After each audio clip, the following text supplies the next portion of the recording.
Welcome to God is Open. I'm your host, Christopher Fisher, and today we have on the line Joseph Sabo. And today he's going to help us talk about this article from the Council at spirited-tech.com, Why I'm Not an Open Theist. And he wrote an excellent reply that is posted on God is Open. If you just click on the little blog link, it's the first thing that's going to pop up right now. I don't know why our newer stuff hasn't popped up recently, but that should be the latest thing.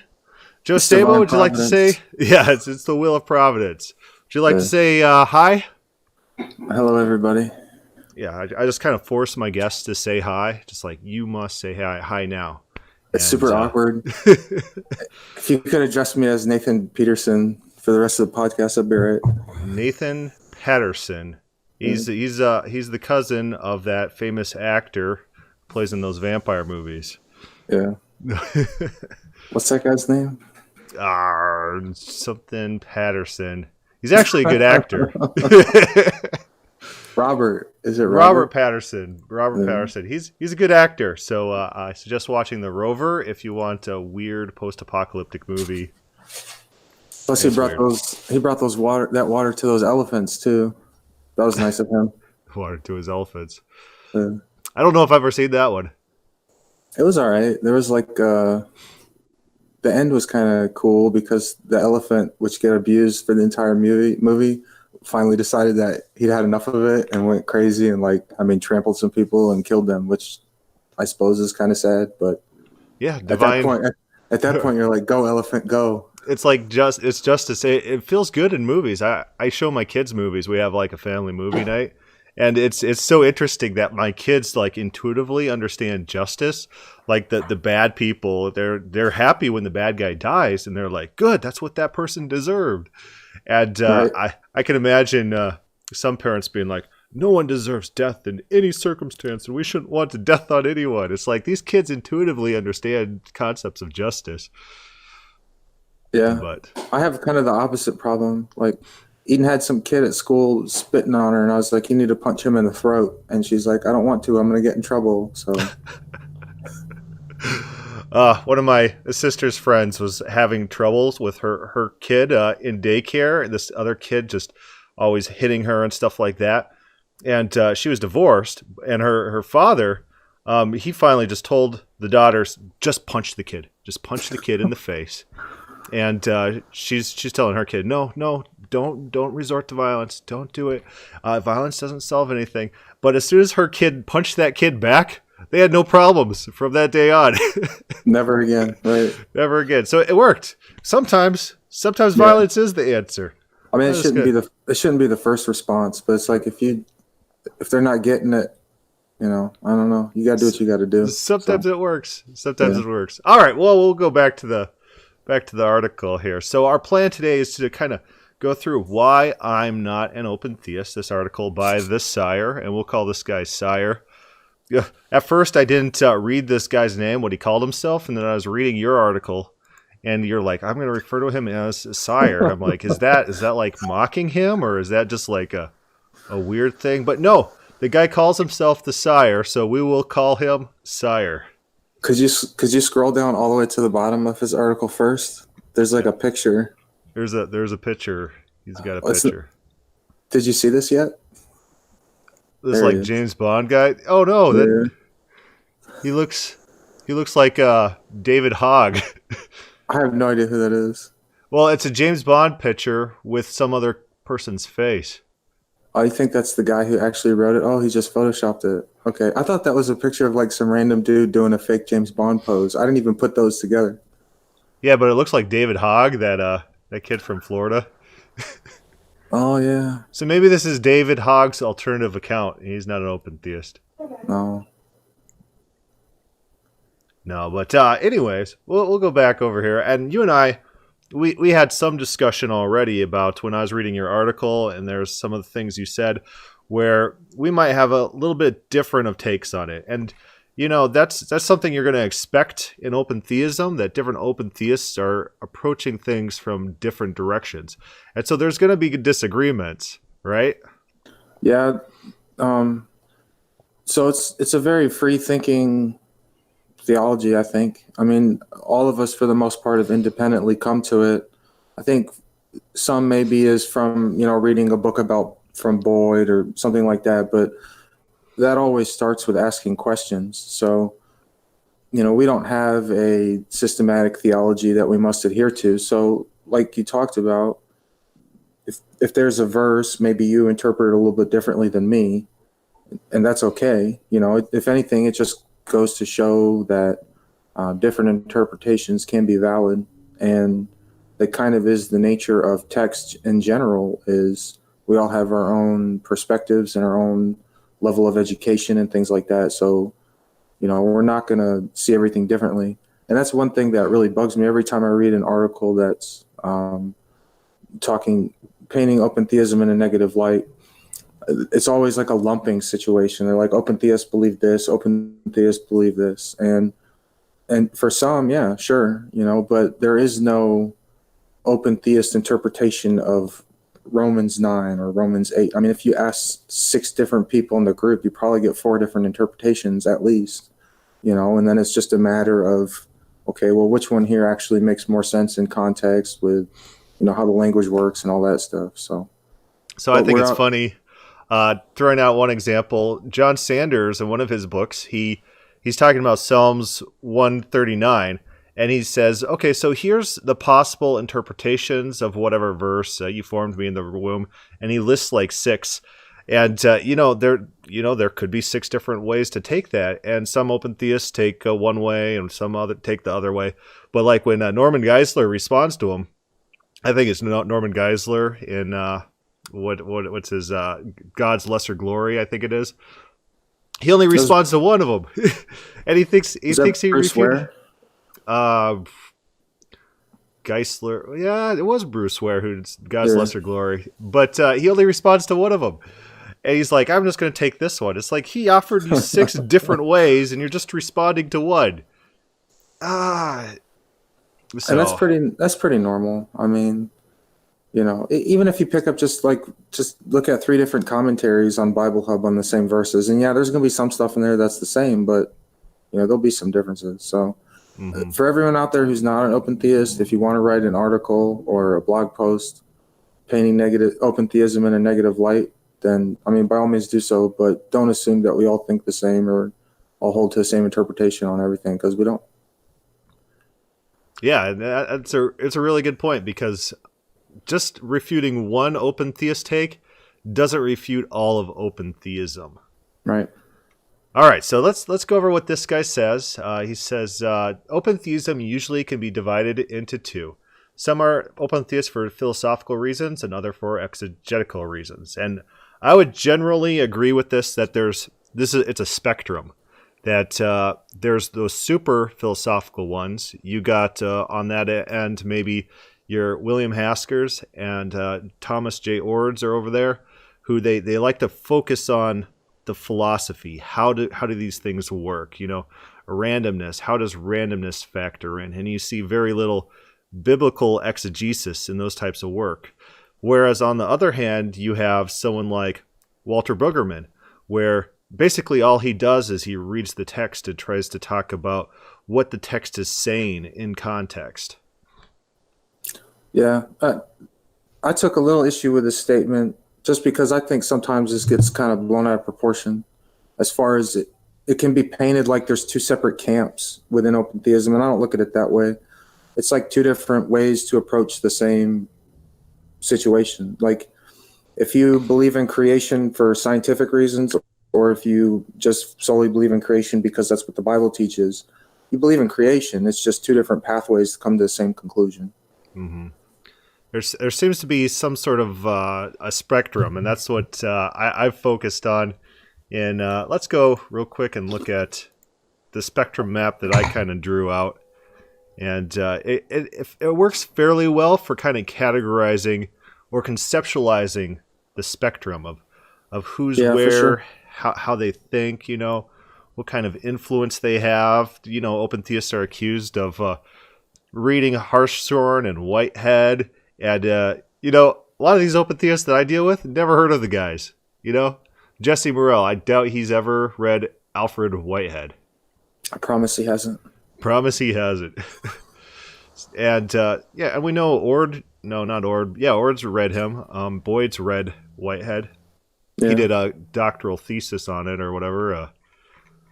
So Yep. so there is a spectrum. There is a range of influences, and there's a range of beliefs.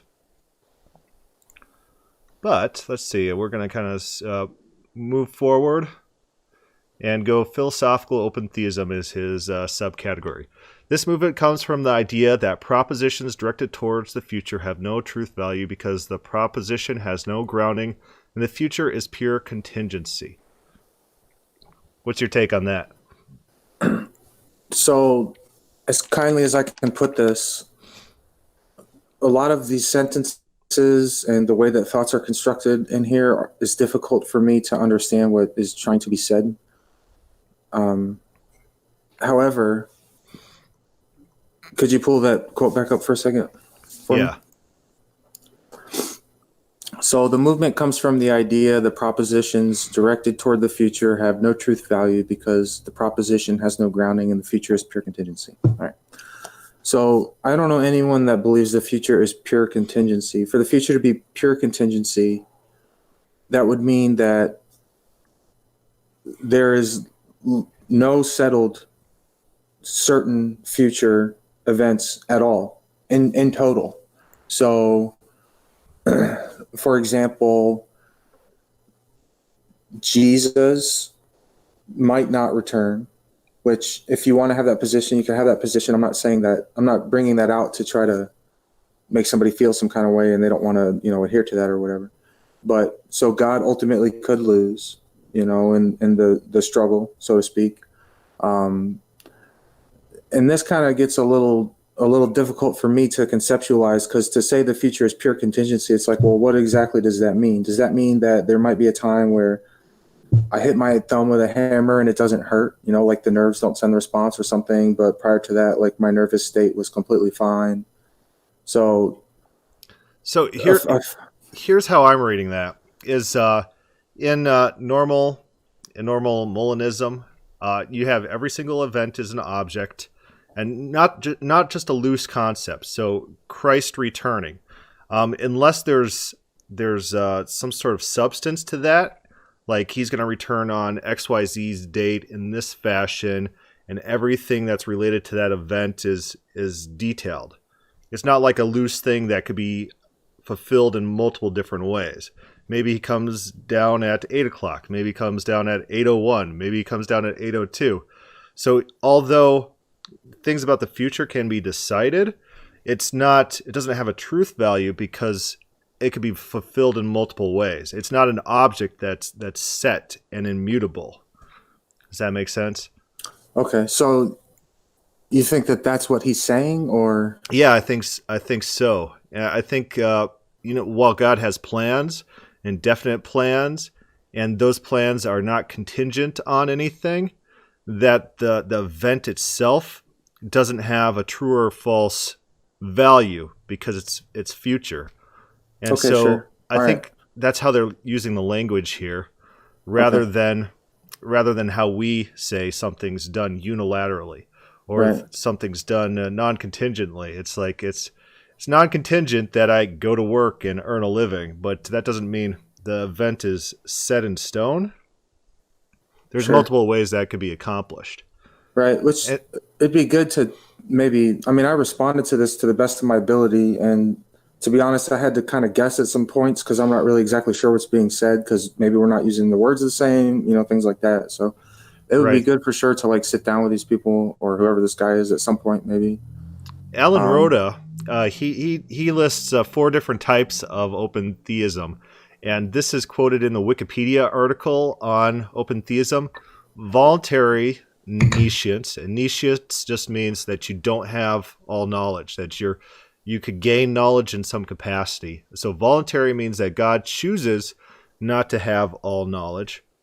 Involuntary nescience, that's saying that God doesn't have the ability to know all things in the future. So that's kind of what's being described here, is that it's involuntary because these facts don't exist to be known, It's not something that someone has access to, as opposed to the voluntary nescience, where there are facts, just that God himself doesn't have access to them.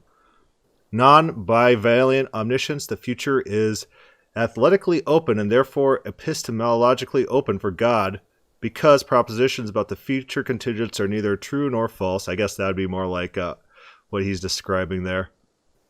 And then bivalent omniscience, the future is alethically. What are we? Alethically. Alethically. The future is alethically open and therefore epistemologically open for God, because propositions asserting of future contingents that they will obtain or that they will not obtain are both false. Instead, what is true is that they might or might not obtain.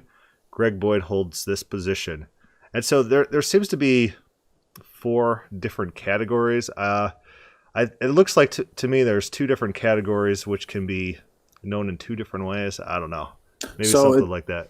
So taking what you said earlier, it seems like he's taking all 4 of these different views and just kind of putting them into one category, and he's labeling that category, the future is contingent events, therefore it can't be known, right? Which would be, I suppose it could be either of those, any of those, I suppose. So I fall into the involuntary nescience category, because I believe that truths about future contingents are in principle unknowable. So if there's a possibility that an event might or might not happen, it's not within the realm of knowable facts whether or not that event is going to happen. Now, that does not assign a truth value to that event. So this is kind of not great, in that involuntary nescience also borrows from bivalent omniscience to a certain degree, because I don't look at, for example, what shirt I'm going to wear tomorrow for work. Let's just take that as an example. I have a group of shirts that I could choose from, and I might or might not pick any one of them. So I would say that which shirt I'm going to choose to wear tomorrow, because I have not made the choice to wear it, is in principle unknowable, because the choice doesn't exist yet to be known. Mm-hmm. My view also borrows from bivalent omniscience, in that I don't say, I will not wear this shirt tomorrow, I will wear this shirt tomorrow. So I don't look at my future choices as yes or no propositions. I look at them as might or might not propositions. So that's me personally, and the view that I've come to hold. There are a lot of people within the open camp that would look at things differently. Greg Boyd's view, for example, is that God does know the future. He just doesn't know for certain what will happen. So, for example, he knows which shirt I will wear tomorrow because he knows what all my choices are. So what he knows is within the realm of, you know what I mean? Like if you have all the shirts you could wear in a box and you know what's in the box, then you don't know which one I'm going to pick, but you know which one I will, in a way. So yeah, it seems to me that this whole way of categorizing truth and non-truth relies very heavily on Platonic concepts of the world, where each thing is its own object, and that object is ascribed properties. One of those properties is true, false. It's a very mechanical way of looking at the world, and so maybe I'd categorically reject what's going on in some of these definitions. Yeah, and also pure contingency. Use a word like pure with contingency. That sounds like chance, like everything is left up to chance, sort of. Mm-hmm. And I don't believe that. I think that there's events that are future that haven't taken place, that God has determined and settled that they will happen. I think that there's an element of causality to life, and I also think that we have free will. I'm not a compatibilist, but if something's alive, it's going to die. I mean, that's just nature. We see that all the time, so right. To say that the future is pure contingency, to me, that bothers me, because I wouldn't say that. I would say that the future, which, to be clear, does not exist, will be a mix of events that were chosen and were ordained or determined in some sense. Yeah, I And think. what that Oh, mix is, I have no idea. Sorry, yeah. I'm getting a little long-winded. I No, that apologize. makes sense. So what happens a lot when these discussions is conflation, and so you have a very philosophical use of the word contingency, and then you have a very normal use of the word contingent or non-contingent. And so a lot of times these conversations get muddied up, and because the definitions are being switched or not being consistent between the participants in the conversation. So yes, God can have definite plans that unilaterally take place that are not contingent, which don't have a truth value. It's not an object with a truth value. I think both you and I hold that position. Yeah, absolutely. That's a good statement. That sentence was good. Yes. So it seems like he understands a little bit about some open theistic beliefs. Not all open theists take this belief. Typically, open theism could be characterized as God will be acquiring new knowledge in the future, new propositions that he didn't know before. That's typically how people would define open theism. Yeah, Something I think like that. so. It's always about God's knowledge, it seems like, too. It's either God doesn't know. Normally, it's just God doesn't know. That's usually Some all I open hear. theists, though, some open theists say, "Oh, because we have free will, that requires that God not have the knowledge." So they kind of shift it to the free will aspect, and that's their focus. I would advise against that. I would advise just sticking with who God is in Himself, and not trying to rely on our free will as the defense for open theism. Yeah, for sure. I mean, yeah. Yeah. All right. So enough on that sentence. That leaves humans with ultimate choice over the future. What? What? The conclusion does not follow from the premise at all. Oh, it's like people are like, if we have free will, then God is powerless. Like, Yeah. what are you guys talking about? It's like Hold even. on. I'm going to exercise my free will right now to have $1 million in my bank account. Done. Done, done. I mean, that's not how this works at all. You know. It's like you try that with the police. You know, you can't arrest me. I got free will. Right. You're thwarted. And now police are fairly powerless. You know, in the grand scheme of things, they're just people like you and I. But they could really thwart us, even though we have free will. They might have ultimate sovereignty. They got the guns and the police helicopters and the jails, and so I think their sovereignty wins out typically. They got them judges too. Those judges, Uh, those judges. I think statements like this just come from a poor understanding of what free will is, and that's somewhat understandable because, again, you ask four different people, you might get four different answers.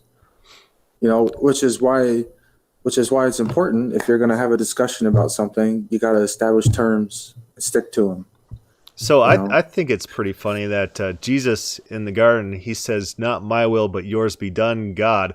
And so where do we factor that in? That sometimes God's will is done, sometimes Jesus's will, which is different than God's will, conflicts with that, and sometimes Jesus's will wins out. Then you have normal humans whose will apparently sometimes wins out. Wills have to be balanced. It seems there's conflicts of will, and there's a lot of compromise that's made, and God wins out in the areas He wants to win out in. No joke. It's not up for debate that he's going to win out if there's a conflict of wills, but there's a balancing act, right? yeah, absolutely. You know, I cannot use my will to override God's. Like, if God wants to strike me down right now and I don't want him to do that, I lose every time. You know, like, he is powerful enough and wise enough and able enough that once he determines to do a thing, he is able to bring it about. And he is able to bring other wills in subjection to his, which is what repentance is all about, and walking out the Christian life. We submit our lives and our wills to the ideal of how we ought to be, and we strive to be more like Christ and walk with God and do right and make good decisions, you know? Mm-hmm. So So, go ahead. oh no, you go for it. Well, so I mean, we just see this all the time. The one will coming under another. It's if my daughter doesn't want to go to bed, and I want her to go to bed, well, her will is to stay up. My will is for her to go to bed. I win. It might take me a little while, but she's gonna go to Yeah. sleep. And that doesn't mean she doesn't have free will. She still had a will to do something. Hmm. You know, But your will's it's just that mine conflicted. was more powerful. Right. And then God sometimes involves himself in coercion to get his will done. Like Yeah. Jonah go to Nineveh. He's like, cheese it. I got to run over this way instead. And then he intervenes. He recaptures him. He forces him, to put him on the right path. So sometimes a little coercion has to be used to get your will done. Yeah. Because we're hard headed and we're stupid. We don't want to listen. All right. So he says this. They also tend to think that Calvinism, Arminianism, and Molinism leaves God with being the sole culpable agent for those evils the world contains. I don't know where he got that. I don't either, and I don't know what that has to do with anything that he said. And I also don't think that Calvinism, Arminianism, and Molinism leave God with being the sole culpable agent for all the evils that the world contains. Yeah, maybe there's an argument for Calvinism. Well, there's definitely an argument for Calvinism. I mean, if you agree with their theology, sure. Unless you go with the whole only Adam had free will, and then after that, you could take that route, I suppose. Typically, the But moral culpability that Arminianism and Molinism ascribes to God is the type of culpability that King David. He kills Uriah the Hittite. So he knew about the circumstances. He arranged some of the circumstances, and it's like a proxy sin. He didn't directly commit it. He just kind of orchestrated the circumstances to make it come about. And typically, that's the same culpability that Arminians have, because God knows every single detail that will ever happen. Yet He enables the world to move on as normal. yeah, but there's still ways around. I mean, first of all, you cannot say that he's the sole culpable agent, because in Arminianism and Molinism, you still have free creatures making decisions, right? So that's on the table for sure. Right. But And then he within, does share some culpability, God. I would say some, if you accept the fact that a different world could have come about where there was less evil and more good, right? So if you hold to, so for example, in Molinism, if you assume that this was the best possible world that God could have actualized with free creatures in it, then I don't feel like he's culpable in any sense, Well, unless you think not creating is better than creating, which you could be I somewhat culpable even if you did for the greatest good. So if I'm a general in war, I'm kind of culpable for sending a unit to his death, even though that would ultimately win me the war, right? sure, but I wouldn't look at that as a moral negative, I guess. So I guess I'm not speaking. But it You're is still pain responsible. and Sure, it is. suffering. Yeah, So, yeah. like, even on open theism, I was at the SBL conference, the Society of Biblical Literature, and I went to there was one of Ord's friends who wants to assign no culpability at all to God in any case. He holds this non-coercive love position. And responding was Terence Fretheim. Fretheim? I think I'm saying that correctly now. I know I always say it wrong. But Terence Fretheim was there. And Terence Fretheim responded, and he's like, you know what? God has some culpability, right? In creating this world, in the management of this world for the evils that occur in this world. And Fretheim, of course, is an open theist. And even he is ascribing some sort of culpability for God for the operation and function of the world. Yeah, I think so.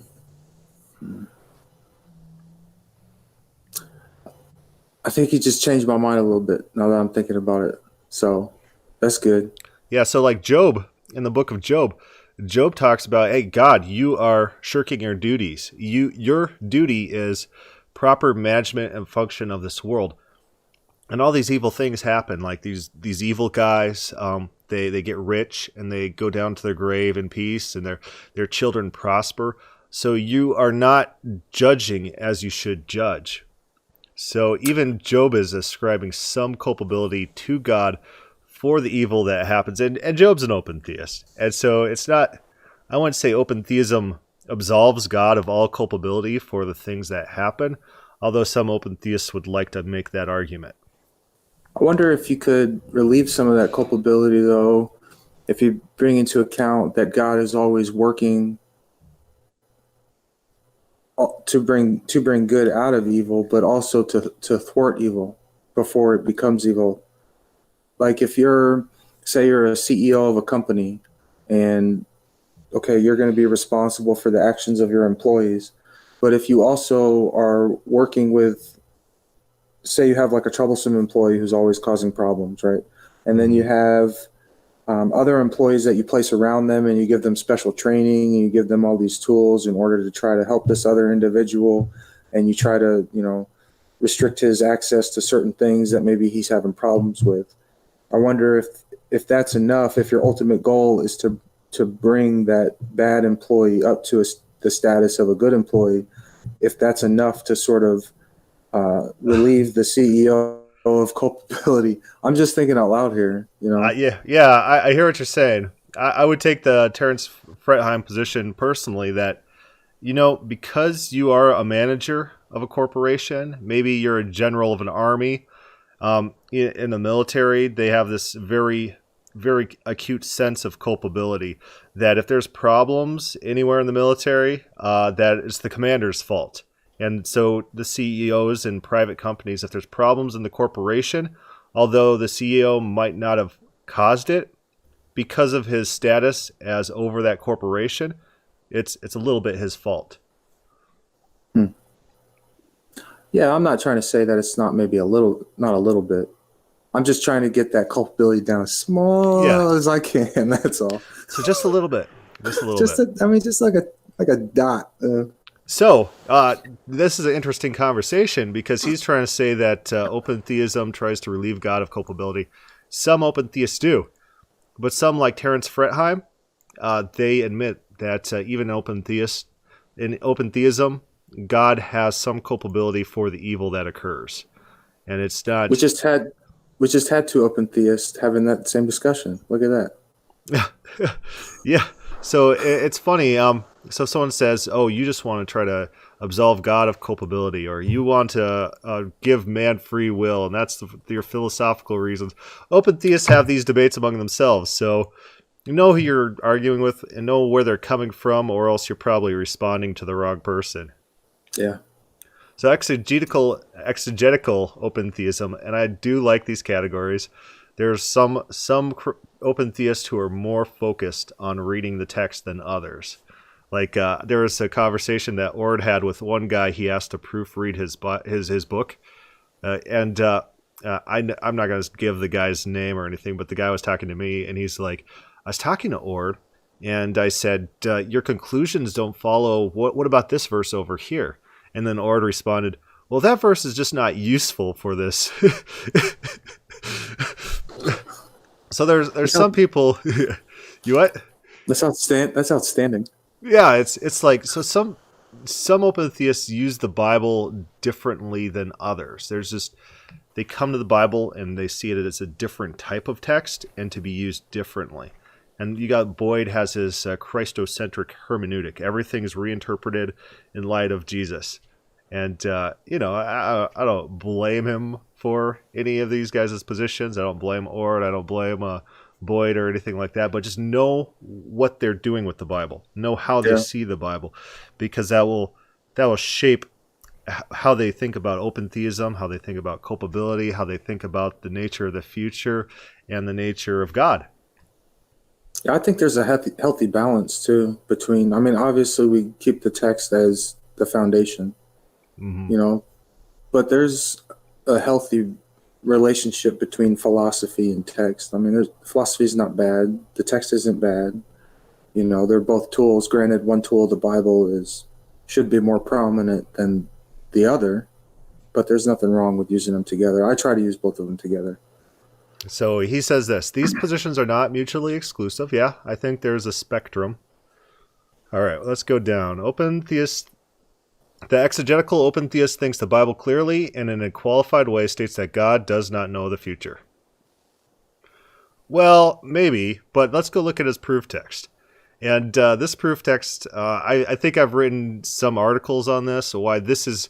He grabs a really bad proof text that some open theists do use, so I don't blame him there, but it's not a proof text I use.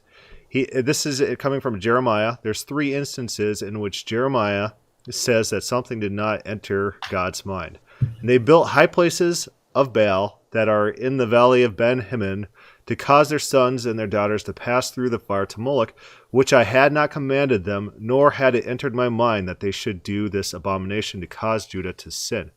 And if anyone pulls these verses and do a text search on the God is Open Facebook page, there's long conversations with Greek scholars, Timothy McMahon, and I think my dad even gets in on the action. He reads Hebrew fluently. I'm not quite the Hebrew scholar, so rely on my dad for some of this. But so Tim McMahon and my dad talk about this verse and how this guy's right. And you talk about that too. Yeah, this is not a proof text for open theism at all. If the way that reads... Maybe it is a little bit, but go for it. Oh, okay, I'll give you a little bit. But the way that this reads is probably literally the worst translation in the history of translation. Well, I won't say in the history of translations, but it's terrible. And then he goes into this thing about how to enter one's mind is more about an inclination and a disposition. It's not knowledge coming in and morally acceptable, this and that. It's like none of that is necessary. We don't even have to read that. The text above, what is being conveyed is that Yahweh is saying, I never commanded them to burn their kids. He's not saying, I never thought that they could do this. This is, wow, this is such a revelation. I didn't know. None of that is going on. He's saying they're doing something I did not command them to do. It's cut and dry.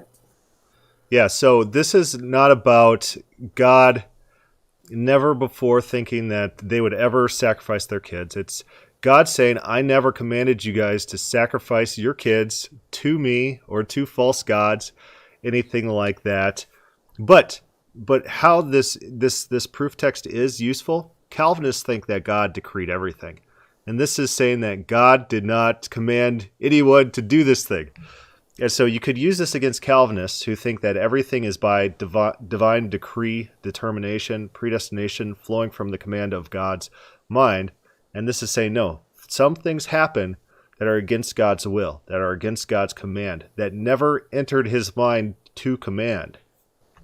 Yeah, but then they're going to play the secret hidden double wheel card, and then you're like, okay, well, I don't have nothing for that. You say, well, I guess language has no meaning, so I guess what would it have to say? So that's always a good thought experiment when dealing with Calvinists.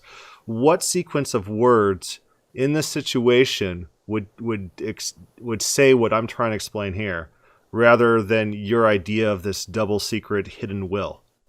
And they won't have an answer. It doesn't. No. There's no sequence of words in the English language which could ever falsify their belief. No, it's not happening. So another way that this text is useful for open theism is God is showing utter disgust, surprise. He's horrified about what his people do. And so just the tone of this sounds like it's a shocking surprise, just tonally.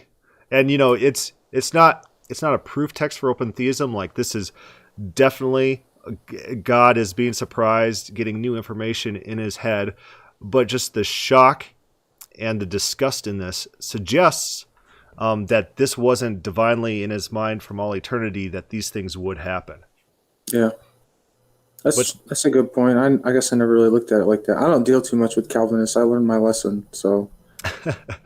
Yeah, so a lot of times things can still be open theistic texts, but they're not going to be proof texts. You're not going to turn to them to argue your case because there's wiggle room that the other person could wiggle out on. They could say, oh, it might be like watching a movie. You know what's going to happen, but then you show the disgust anyways. You're like, you know every single detail, every single proposition that will come true. and you have it at the forefront of your mind from all eternity, and then you also are disgusted when it actually happens, that doesn't seem like a reasonable argument to me, but to them it seems reasonable. And so they have a reasonable out. So you're kind of wasting your time by turning to this proof text. Yeah. I wonder if God is outside of time and all knowledge is just in his mind continually. Is he like always disgusted and happy at the same time about everything? Yeah, some Arminians describe it like God is a pole. And so the more we sin, the farther we get away from this pole. And then the text represents God as getting more angry or more sad, although God's not changing. He's stationary, but our movement determines his disposition to us. And so that's one way That's not convoluted and weird. Yeah, but they have to go through these, what are they, mitigating strategies in order to get the text to actually work and function correctly. That seems like a lot of work, man. So he's right here. This is not a good open theistic proof text. Don't turn to this in arguments to try to prove your case, open theists, because they'll say it's about the command. He never thought about commanding people to sacrifice children to him or other gods. And that's true. Yeah. Secondly, they operate this method. This is back to the text that the guy wrote. Secondly, they operate this method very inconsistently. I'd give them that. Open theists tend to think that God is immaterial and that the statements that attribute physical parts to God are anthropomorphic. Some open theists do. But you meet open theists who believe that God is corporal, and that's a position that we need to consider. That might be more of a... You might be attacked on those grounds. You're getting attacked on those grounds. Yeah, so individuals who ascribe corporal bodies to God they do exist, and they need to be taken seriously. But I think the difference, though, is in how language works and functions. God's wings protect us. God's hand rules over us. God's hand holds us. Hands are they invoke a lot of imagery, a lot of thematic motifs of power. Wings are protection. Wings are flight. Wings are above us. Angelic vision, stuff like that. And so they have metaphorical meaning, whereas emotions, they tend to not have metaphorical meaning. What does God repents mean?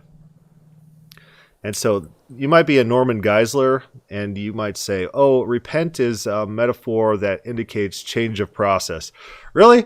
It's just a change of process that God doesn't actually repent? You just made that up. You're not going to go find a text anywhere else, except for the Bible, that you're going to ascribe that metaphorical meaning to repentance. It's a way to dismiss what's actually going on in the text, and it destroys the character motivations in the text. The narrative is dependent on the repentance, God's repentance. In Genesis 6, God sees man has become wicked. God repents of making man, which invokes this new action of destroying all of mankind. It gives motivation to character actions in narrative.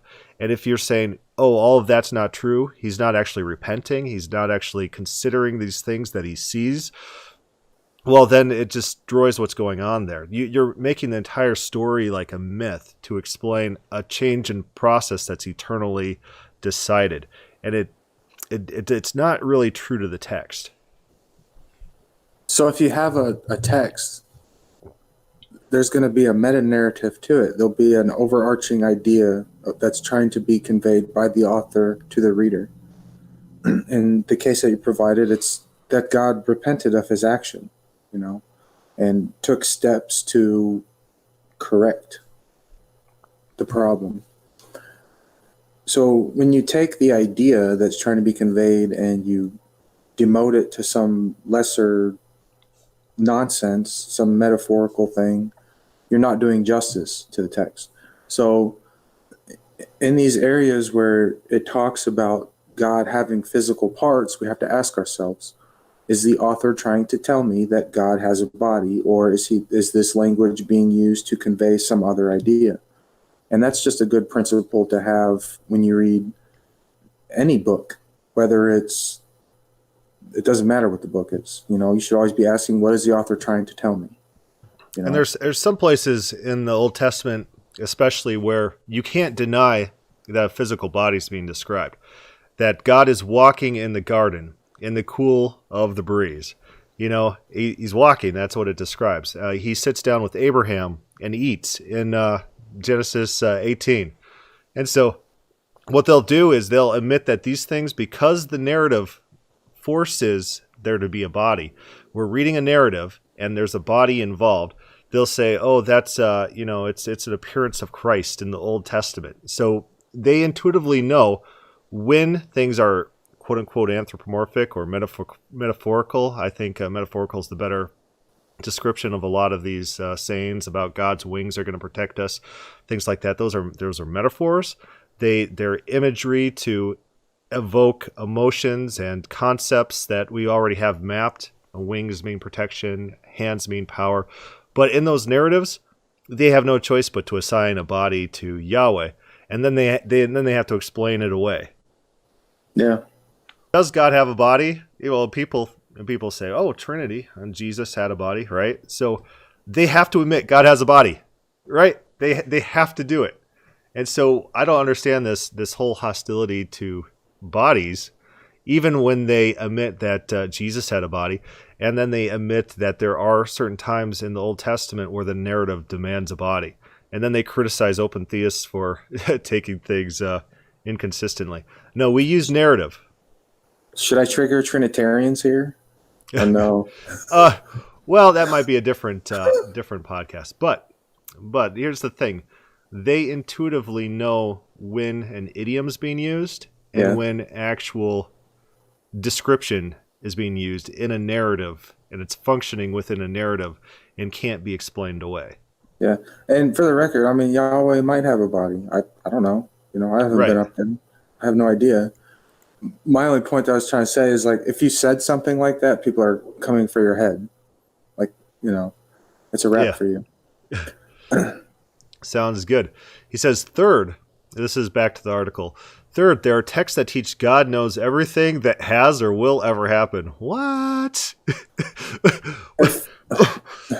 Then why are we so stupid that we just haven't read these texts? Maybe I don't know how to read. Okay, so there are texts that teach that God knows everything that has or will ever happen. So that's our standard, and then we'll read his verses. And then we'll say, did his verse just say that God knows everything that has or will ever happen? Okay, here's his first verse. Isaiah 46, 9 through 10. Remember the former things, those of long ago. I am God, and there is no other. I am God, and there is none like me. I make known the end from the beginning, from ancient times, what is still to come. I say, my purpose will stand, and I will do all that I please. Not so much. So right? Did God knows everything? So let's look through here for any words that are synonyms with everything. Everything. I got nothing. I'm coming up blank as well. Is the sequence of words "God knows everything" actually in there somewhere? I don't think so. There's no phrase in here that says God knows everything or God declares everything. Did God declare everything? The end from the beginning? Did God declare? I do this little wiggle. Who did he declare it to? Because he didn't declare it to me. I don't know. Do you know? No. So what this is talking about is God says what he's going to do before he does it, so that when he does it, people will know he did it. He didn't declare everything. He didn't declare, like my cat always like throws up. I got a stupid cat that throws up on my carpet. He didn't declare to me that my cat was going to throw up on XYZ date or whatever. Something like that. Well, he might have for you. That's possible. He might have declared it to some other person, maybe. And they're like, why are you telling me about this guy's cat throwing up? That's a weird prophecy. And he says, I'm telling you for the reason that my purpose will stand and I will do all that I please. Why are you making this guy's cat throw up on his carpet? Then why are you telling me, God? It's a silly example, but people, they think that this verse is talking about everything that ever happens, which is just absolutely not the case, because that would be ridiculous. Who's God declaring all this to? So I think what's And I had to just guess at a lot because the interpretation that these verses will teach that God knows everything that has or will ever happen is incredibly general. And I don't do well with generalities in that sense. But when it says, I make known the end from the beginning, I think that what people think when they read this is time, that God's saying, I make known the end of time from the beginning of time, or I make known the end of the age from the beginning of creation. And Yeah. that's not what's being conveyed. He's saying, I make known the end and then of my purpose, right? Because my purpose is what's going to stand and I'm going to do all that I please. Yeah. I make known the end of my purpose from the beginning. So from the time I plan to do a thing, I'm going to tell you what it is that I'm going to do, like you said, so that when it happens, you're going to know I'm the one that did this. And it wasn't these false gods. It's funny, Calvinists and even Arminians, they think that God's just declaring things into the void that no one hears. He's making known to no one. He's just shouting it out, and no one hears it, no one records it, and he just declared into the void. It's just out there, floating, and no one's the recipient of these declarations. It was painful to hear James White just like repeating this over and over in his debate with Bob Enyart. So I think that this word declare, we might have to add to the words that Calvinists hijack. Because you declare things to people, Calvinists hijack it and they say this is God's immutable purpose that he declares into the void eternally to no one in particular. And so that's a weird concept to me. I agree. So here's his next proof text, Isaiah 40. We're still in the Isaiahs, so he's quoting two of the Isaiahs in the same context. Who can fathom the Spirit of the Lord or instruct the Lord as his counselor? Whom did the Lord consult to enlighten him, and whom taught him the right way? Who has taught him knowledge and showed him the path of understanding? Okay, so is this a text that teaches that God knows everything that has or will ever happen? I don't think so. I think that this is teaching that God is wise, and he's more wise than anyone else, and he knows what's best, and he doesn't need your instruction in that regard. Yeah, I'm not seeing anything about God not being able to acquire propositional knowledge from observing new events. I got nothing. I see this about people talking and interacting with God and not teaching him something new, right? I definitely read that in there. That's absolutely in there. It's almost like that's the point of the scripture. It's almost like it. Yeah, it's almost like that's the exact point, that you don't think that you're better than God and you could just teach him something, and you are the guy, and that God has to go to you and ask you right from wrong. God's God. You're not going to teach him right from wrong. Does that mean that in, what is it, 1 Kings 22, when he queries the angels for how to kill Ahab, is that a falsification of this? I don't think so. No. It's not about teaching God knowledge. It's about offering God options to consider, and then God picks the one that he wants. So... Right, so for that to falsify this verse, I think you'd have to have that situation, and then there'd have to be another person that God goes to, and he says, these were all the suggestions I was given. What do you think I should do? And then go with whatever that person said. Yeah, something like where God is this subservient in that situation. I think this is all about positional status. And I don't think this is, a lot of times language doesn't work hard and fast where you read something and that's like a metaphysical certainty. There's a big discussion on the God is Open Facebook group right now about Jesus saying, listen up, Capernaum. If Sodom was given the same things as you, they would have repented long ago, and they would still be here till today. I don't think he's talking about metaphysical certainties. I don't think he's talking about, he's giving them an impromptu lesson about counterfactuals. I think instead is what's happening is he's using a rhetorical device. He's using rhetorical hyperbole to insult them and to declare against them. And so reading everything as if it's 100% like propositionally accurate rather than generalities or hyperboles, that'd be a mistake. One other example that just came up recently in the group is Paul says, I became all things to all men. Well, did he become all things? He became a beach ball. He became a prostitute. He probably became a little kitty cat or a cosplayer of a kitty cat. And that's not what he's talking about. It's a hyperbole. People Right. people often talk in very harsh generalizations. They talk in hyperbole because we're human beings, and that's how we talk. That's how we function, and it's not something to just to assume doesn't exist in our language. If Paul became all things to all men, then like he became a fish to you. to you, right? I mean, you're part of all men, and a fish is part of all things. So what's the problem? I don't have the passage offhand, but doesn't he use language like this in relation to King Nebuchadnezzar, who is like you, stuff like that? But you can understand this. So nothing in this suggests that God knows all propositions and doesn't gain any propositional knowledge. This verse seems very person-centric. This is about God and his relation and status to other people.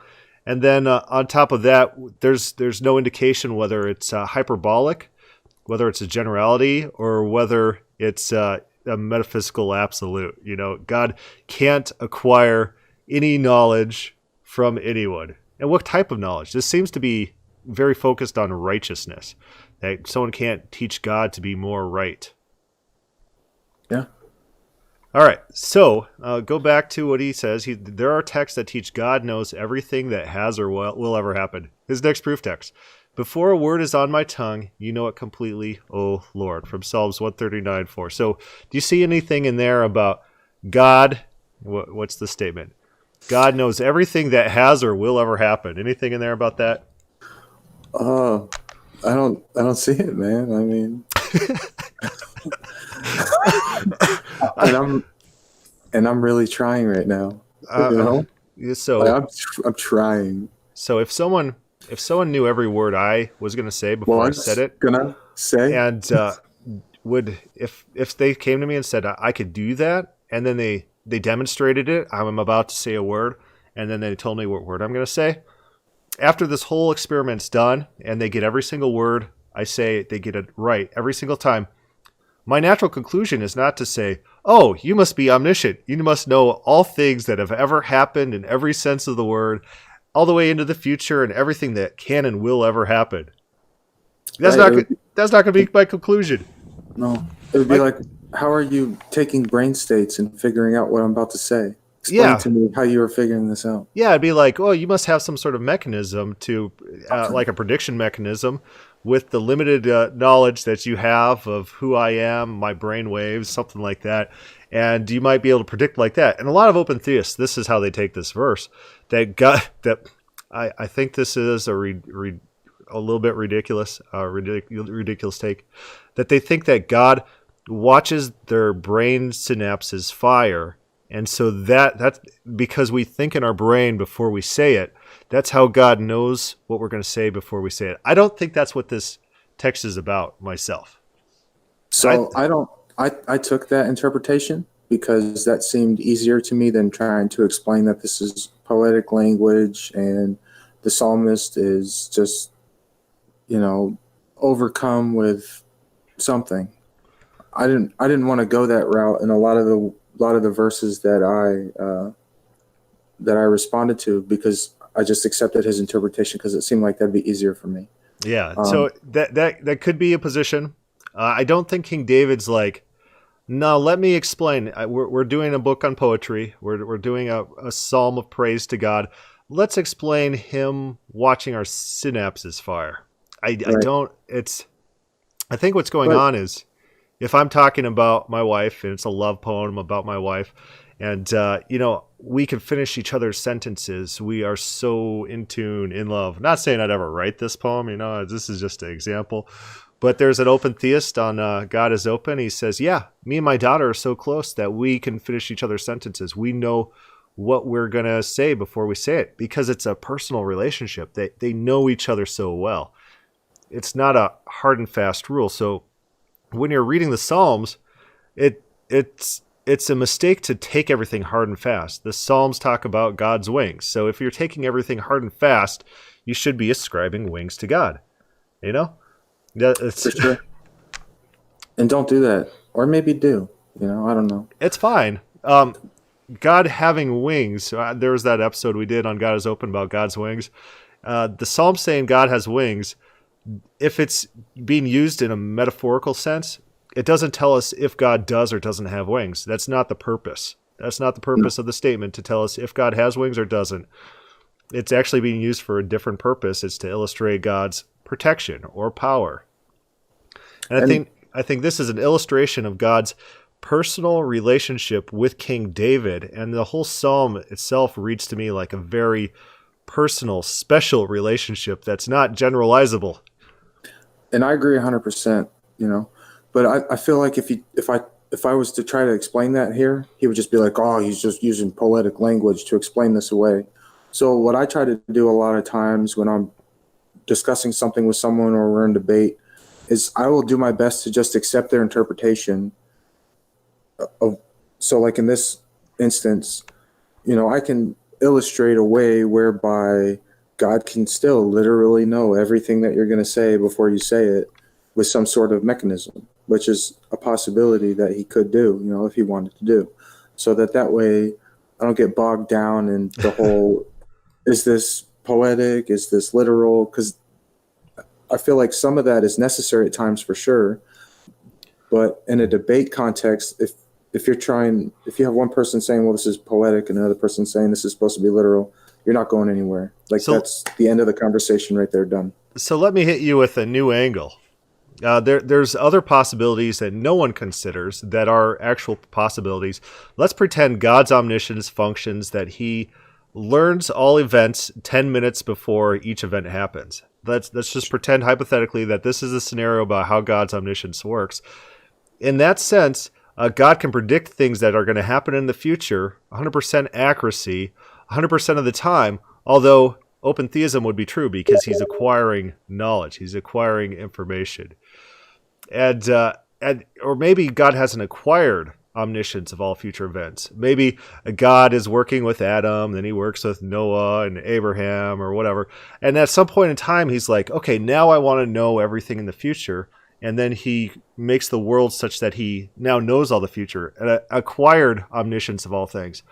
These are possibilities that need to be considered as options, and For, a lot. for sure, because there's nothing logically inconsistent about either of those. Right. So you're dealing with classical theists or Augustinian theology, they just automatically dismiss those ways to understand any text. And so a text about God predicting Cyrus, for example, that doesn't prove that he's always had all true propositional knowledge from all eternity into eternity future from all time. He never at any point in time has he gained a new propositional truth in his mind. That doesn't prove that. At most, that proves that at some point in time, God gained knowledge of this future event well into the past. And so that's the problem we're seeing right here in this use of this Psalms verse. He wants to prove that God knows everything that has or will ever happen, and he's quoting a verse about God knowing an event right before it occurs. Right. Does It not compute. it doesn't prove what you're trying to prove. It's bad evidence. So let's go down to another Psalms verse, Psalms 139. Lord, you have searched me and you know me. You know when I sit and when I rise. You perceive my thoughts from afar. This sounds like open theism to me. You discern my going out and my lying down. You're familiar with all my ways. Okay. So I gotta say that I love that the verse that we read before this one comes after this, and they were definitely put out of order on purpose. This is funny. So, this text, does this teach that God knows everything that has or will ever happen? Well, let's just adopt a super literal reading right here. Okay, so the Lord has searched the psalmist. He knows when the psalmist is going to sit and rise. He can perceive the psalmist's thoughts from afar. He can discern the psalmist going out and his lying down, and he is familiar with all the psalmist's ways. So even if you adopt the, because that right there is the most literal reading of the text, I think. Even if you adopt that, it doesn't teach that God knew all these things from eternity past. It doesn't teach that God knows all these things about all people that have existed, are existing, will ever exist. So here's the funny thing to me. People who want to argue omniscience, they will take verses about God's current observation. God is currently acquiring knowledge. He looks down from heaven and he sees all the actions of men. He's watching events unfold. They'll take verses that literally talk about God currently acquiring new information, and then they'll claim it as a proof text that God knows all things into the future. It's like this is a proof text against your position. If you read the text, this is God acquiring knowledge. This text disproves your premise, and you're counting a text. It's not often in debates when you're debating someone and then you use their own evidence to disprove what they're trying to. Typically you look at their evidence and you talk about how their evidence is deficient. Then you have to introduce your own evidence for your own belief and argue why your evidence is superior. In this case, we just keep their evidence and then we just say, just read your evidence. It's our position. This is literally against your position. It's literally our position. God is acquiring knowledge. It's so brilliant, though. I mean, it's so brilliant. We should do that in some capacity. Yeah. We don't have to introduce our own evidence in this debate. We're just going to use the evidence that you've introduced. That's our evidence. To take your point too on the verse before, we were talking about how it's a statement of relation. Obviously, Yahweh is well acquainted with the psalmist. There's a relationship there. There's a foundation of something. There's an intimate knowledge of, at least coming from Yahweh to the psalmist. Those are the ideas that are being conveyed here. Oh, it's so funny. You perceive my thoughts from afar. So wow, he's gaining information about my thoughts. You discern my going out, my lying down. He's watching him do these things. You're familiar with all my ways. Oh, that's so funny. It's funny to me. It is. I mean, it's like you gotta read your own text. Read your own text. This pastor guy, who kicked me out of his church. He's like, here's the proof that God knows all things, past, present, and future. In the Proverbs, he turns to the Proverbs. God says, "The eyes of the Lord are on the ways of the good and the wicked."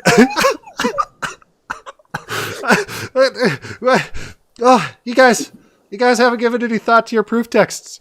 Oh, God's watching all these good people and these evil people doing all this stuff, and that proves that He's got knowledge of everything from eternity past. it is just so funny to me. Okay, so we'll go on his next one. He's still in Psalms 139. So far we got two different passages in the Bible he appeals to. He appeals to Deutero-Isaiah, which is Isaiah 40 through 48, roughly. And Psalms 139, he's not straying very far from two passages, two contexts. Oh. So Psalms 139, my frame was not hidden from you when I was made in the secret place. Is there anything about knowing all events past and all events future in there?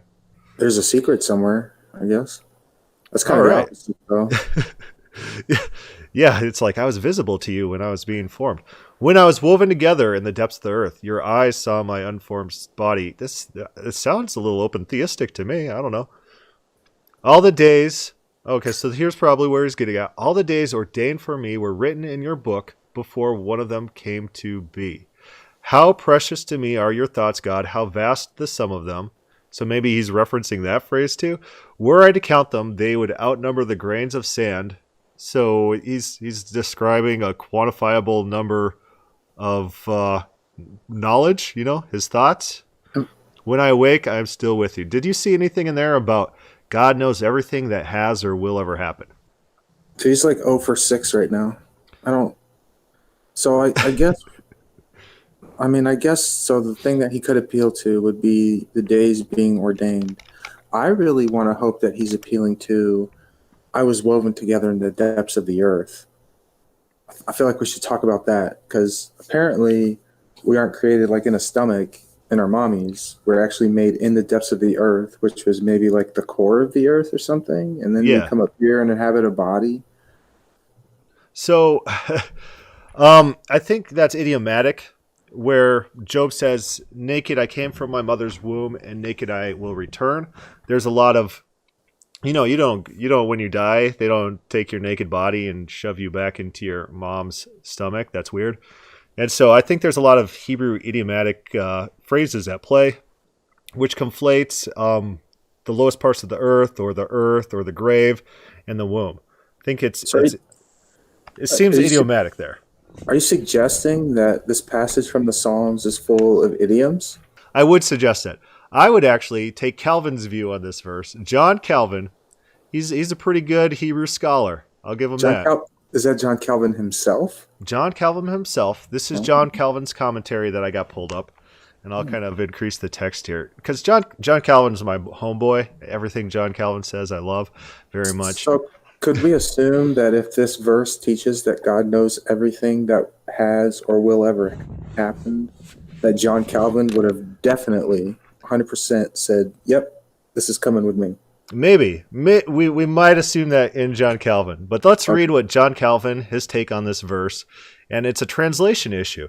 He says, some read Yamin in the nominative case, when the days were made. The sense being, according to them, all my bones were written in thy book. And so members and bones, it's kind of the same concept, the same word. O God, from the beginning of the world, when the days were first formed by thee, and when yet as none of them actually existed. The other is the more natural meaning. That the different parts of the human body are formed in a succession of time. For in the first germ there is no arrangement of parts or proportion of members, but it is developed and takes its form, its particular form progressively. And so what John Calvin is saying is that this verse is about fetology, the development in the womb. Human beings go through cycles, and so we start as unformed. Jeremiah says, before you formed me in the womb, you knew me. So when you're the unformed substance in the womb, you gradually form together per instruction manual, per a book, right? He references the book that describes how he's being formed in the womb. And so John Calvin takes this as fetology, which I will side with John Calvin here. Then they're going to be like, well, how come you accept his interpretation here but nowhere else? In other places, he says, I know what the text says, but the text isn't true because God's just lisping to us. Because it's like a nursemaid lisping to a baby, like, cuckoo, gaga, it's nonsense. So he says, I understand the text says this, but we just got to disregard the text because my theology takes precedence. I take Calvin's view here on Psalm 139 also. In my response, I just went super literal like I did before, that at best this text teaches that God is talking about the psalmist. Okay, so I'm an open theist. I'm fine with that. Let's even accept that God ordained all the days for this particular person. I can accept that as well within open theism. So again, this was an instance where I didn't want to get bogged down in translation. I just said, all right, well, I'm going to accept your translation. We're going to go literal with the text, as literal as possible, remove any chance of poetic imagery or anything like that. And it still doesn't teach what it is that you're saying it teaches. And this is the verse that John Sanders said there's 6 different ways to respond to this. Some of them are like, God limited the time frame that man can be alive. You find statements in Job about him limiting the days of mankind. You find in Genesis 6, his years are limited to 120, which some people take as the upper limit on the human lifespan. And then they attribute that as maybe this is what that's talking about. I think the John Calvin position is the better one. But there's other options as well. Yeah, and the Genesis one where God limits man's days, I mean, that's not terrible either. That's possible. So anyways, it's not happening here. No matter what position you take on this has nothing to do with God. Let's grab that phrase again. God knows everything that has or will ever happen. It's just not there in the text. Nothing in here says anything about God knowing everything that has and will ever happen. Job 21:22. Can anyone teach knowledge to God since he judges even the highest? The first thing I notice about this sentence is it's a question. So what would the answer be? So turning to Job 21, the first thing to notice is who's talking. It's Job. And Job, he says some right things about God, but is everything he says, are the characters in this back and forth narrative, Job and his friends, are they to be taken as arbiters of truth? They know absolutely everything that's true about the world, and anything they say, we should just accept authoritatively. I suspect that that is a recipe for disaster. I expect, yeah, you never want to quote a character in a text as your source for, you want to quote God or the narrator, so it's what you're going for. So it's not that this text isn't meant to be taken as true or literal, but when you're quoting characters, that's a bad proof text. No matter what the text says, Job's wife says, curse God and die. And so you could quote her saying that, and or even if you're quoting the friends have a lot of quotes, and God at the end wants to kill these guys because they're saying all the wrong things. So be very careful when you're quoting Job's friends. Let's just take this verse. This verse is true. That's the narrator, God talking. Does this teach that God knows everything that has or will ever happen? I don't think so. Yeah, it seems to me like the same thing that's going on here was going on in Isaiah, where people are counseling God and trying to teach him the right from wrong and give him morality advice, something like that. It's not about God receiving new propositional knowledge. It doesn't seem like So that. no, and since we have a comma and a question mark, if we just flip the two sentences, right? So because God judges even the highest, who can teach him knowledge, right? So That's a it's really a good state. point. Yeah. So the evidence for God not being able to be taught knowledge is that he judges even the highest. So he's above them morally. Yeah, and in wisdom and power and all that stuff. So Yeah, I see nothing in there about God knowing all past true propositions or knowing all future true propositions. I don't see anything in there about that. now I'm beginning to see a trend develop here. How many proof texts are we in? Let's see. 1, 2, 3, 4, 5, 6. We're 6 proof texts in, and we haven't found that there are texts that teach God knows everything that has or will ever. Typically, you start with your best, and so if you say the Bible teaches X, Y, Z, you start with your number one proof text for teaching that. And if that falls flat, boy, you're in a lot of trouble. And it's almost like that's what happened. And it's only getting worse. All right, so Psalms 147. He determines the number of the stars and calls them each by name. Great is our Lord, and mighty in power. His understanding has no limit. So without getting into the stars and ancient Near East cosmology and are those divine beings and all that stuff, still, does this say that God knows everything that has ever happened or will ever happen? No. Yeah, it's interesting. In the ancient world, omniscience didn't operate on its own. Christians like to think that because they think, oh, if God has access to all facts continually in the front of his mind, he has no reason to process that knowledge because he has access to all true propositions already. You don't have to process that knowledge in order to come to conclusions.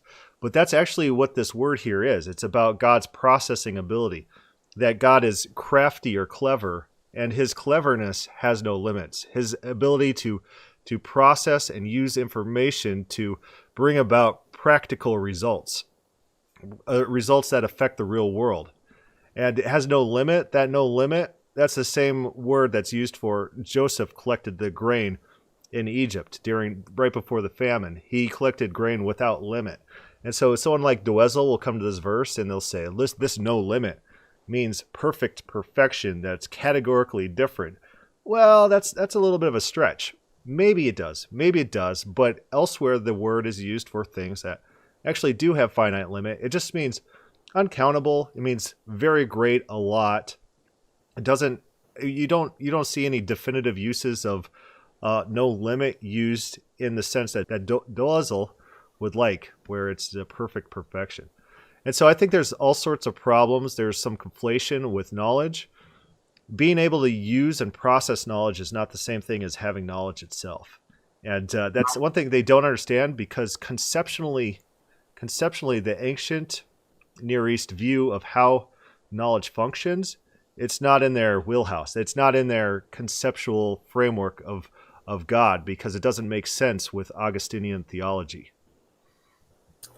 Yeah, I mean, there's so many problems here. Understanding the word understanding does not mean truth values of future events. I mean, determining the number of stars, is that all knowledge? No. Calling them by each name, is that all knowledge? No. There's just nothing there at all. I mean, Yeah. there's something there, but it's not what Sire is purporting to be there. So what he wants to do is he wants to have understanding mean knowledge, and no limit mean all true propositions, which sounds to me like a limit. All right, next. And you, my son Solomon, this is 1 Chronicles 28:9. Acknowledge the God of your father and serve him wholeheartedly with devotion and with a willing mind, for the Lord searches every heart. Okay, I gotta start that part over. The Lord searches every heart and understands every desire and every thought. If you seek him, he will be found by you, but if you forsake him, he will reject you forever. I, I, It's, I can't say that I've ever seen this as a proof text for omniscience before, I but feel like go I ahead. feel like I feel like he's doing that thing where he takes one of our things and tries to say it's his thing again. I Oh, feel like it's so that's what's funny. happening here. Oh, it's so funny. So God searches hearts and understands every thought or desire. So God actively acquires knowledge. And that's his No, proof text for God knowing all things past, present, and future. This is bad. So in this verse, again, nothing about all things past, nothing about all things future. The subject of this is limited to hearts and desires of human beings, which does it involve squirrels and rocks on deserted islands? I don't think that verse is about that. And does it involve any future actions in the sense that maybe he acquires that new knowledge as it comes about? It's our text. it is fully our text. And even if you try to adopt his interpretation, like if you sit here and try to twist this in some way where it says that God knows everything that will ever happen, it still doesn't say that, because even the most literal thing, okay, he understands hearts and understands every desire and every thought. Is that every event that's ever going to happen? It's not. Is that everything, like you said, is that everything a squirrel does? Is that everything the leaf that's attached to the tree outside is going to do in its lifetime? No. It's talking about his deep understanding of humans. Yeah, I'd like it if God declared to me when and where my cat was going to throw up on my carpet. Then I'd be ready with the scrub brush. Then I'd have like that little. But he doesn't. It's not about cats throwing up on carpets. We'll just put that there. That could be a good title for the podcast. It's not about cats throwing up on carpets. Oh, that'd be funny. Okay, so Job, we're back to Job again. Do you know? Do you know how the clouds hang poised? Those wonders of him who has perfect knowledge. Another Dwezel text. A little bit. And we got that curious comment question mark again also. Yeah, it seems rhetorical. Elihu. Oh, don't do it. Okay, so anything Elihu. Here's my suggestion with Elihu. If Elihu says something, you look at it, you say, man, and you throw it in the trash. Pretty much. Everything he says is trash. It's garbage. But let's just pretend the narrator and God, they affirm the sentence. They love Elihu. We'll just pretend. This is our hypothetical. And Elihu's a great guy, they think. And they think that God is perfect in knowledge. Perfect in knowledge. So, does that prove that God knows everything past, present, and future? I think it teaches that God knows how the clouds sit in the sky at the very best, right? Right. Seems that way. A lot of times, what they'll do is they have these trigger words, we'll say, that they look for. So, anytime perfect is used, of God, not man, when it's used of man, they just gloss over and they're like, oh, Job is perfect? Meh, I don't quite care about that. And anytime it's used of, here, look at this. So, this word perfect is used of Noah. In Genesis 6:9, these are the generations of Noah. Noah's a just man and perfect in his generation. And so they don't like these words being used about man. That doesn't affirm their theology. And if they were to take everything literally or consistently, they'd have real problems with men being perfect.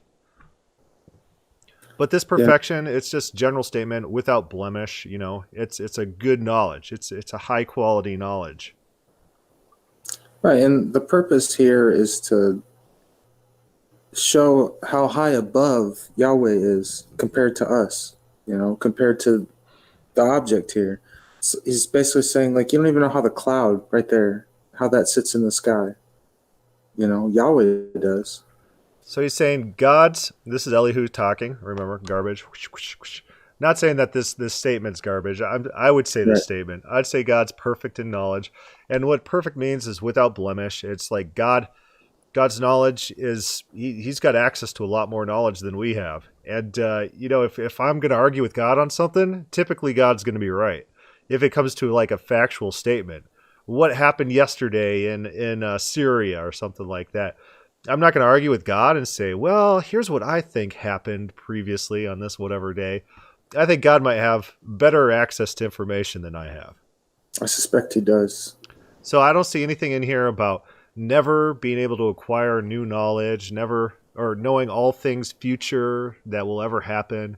Here's what they do. They say, I'm not saying the author does this, but in general, like Calvinists, if God gains knowledge, then he's not perfect in knowledge, and he's deficient, and he's growing in perfections, and you can't grow in perfections. And that's a massive assumption on the text. And you'd have to prove that Elihu and ancient Israel and the biblical authors and God had that same view, and they can't do it because that's an imposition on the text. Yeah. So let's roll on. Psalms 33, back to the Psalms. So from heaven, this is it. This is it. We've talked about this verse already.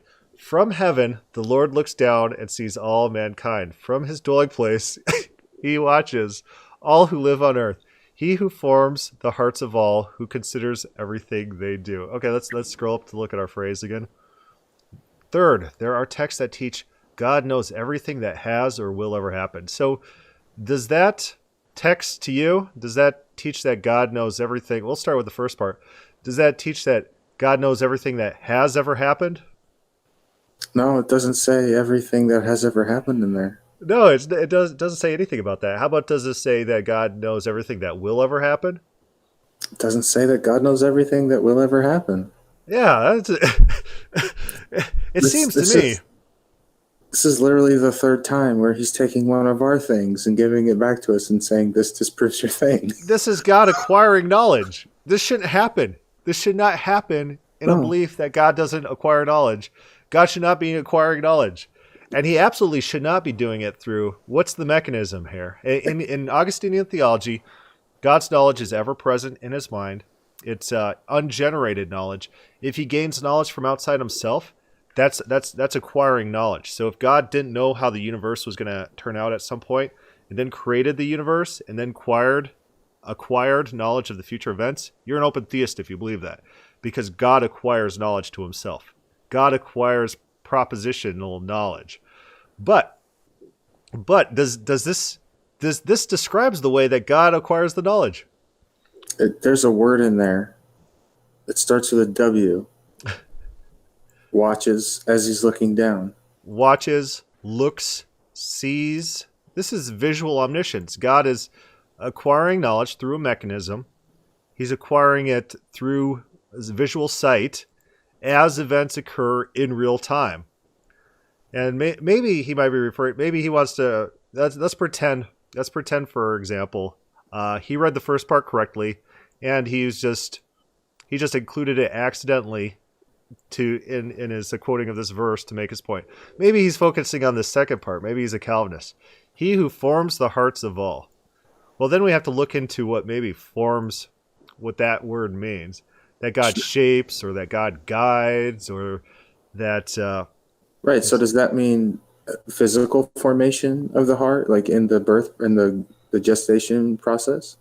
Does that mean God molds people's hearts and wills and minds and tries to draw them more in line with his purposes?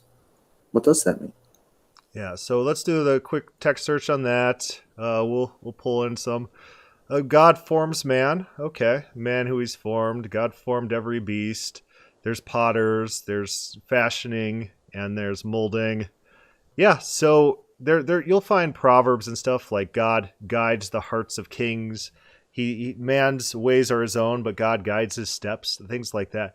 I think that's the idea that's going on here. That God is an active participant in molding and shaping the lives of men, but it's all a real time thing. It's not. It's not an eternal thing. We should try to retranslate this to Right. say what he wants it to say. So he says, "Who considers everything they do?" So notice that phrase right there. The things that they do, God has to consider because God didn't predestine these things. God didn't eternally foresee these things. God acquires this new information, then considers what ramifications there are to this information, and then he forms their hearts. And he guides their ways. This is a real-time process that's being described here. For sure. That verse would need to say at the end, who has known everything that will ever happen and has ever happened from all eternity past, in order for it to say what he's saying that it says. It would have to say that. And It'd also have to say, God does not acquire knowledge from sight. It would also have to say, God does not acquire knowledge from sight, which I think it says the opposite. Yeah, sort of, doesn't it? Absolute opposite. So that's... And even if you say, well, this is just poetic language, well, it's still trying to convey an idea. And the idea is that God is relational with humans, that he takes part in our lives. He sees the things that we do. He reacts accordingly. And hitting that concept up, let's say this is poetic language, and they say, God's not actually in heaven. God doesn't sit in heaven and look down on earth. That's poetic. So you need to understand that this is poetic language. Well, then it's not your proof text.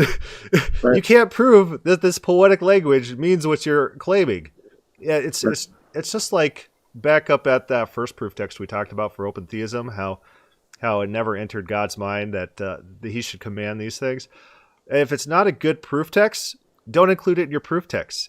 If there's right. Other ways to understand your proof text that are reasonable, you can't use it.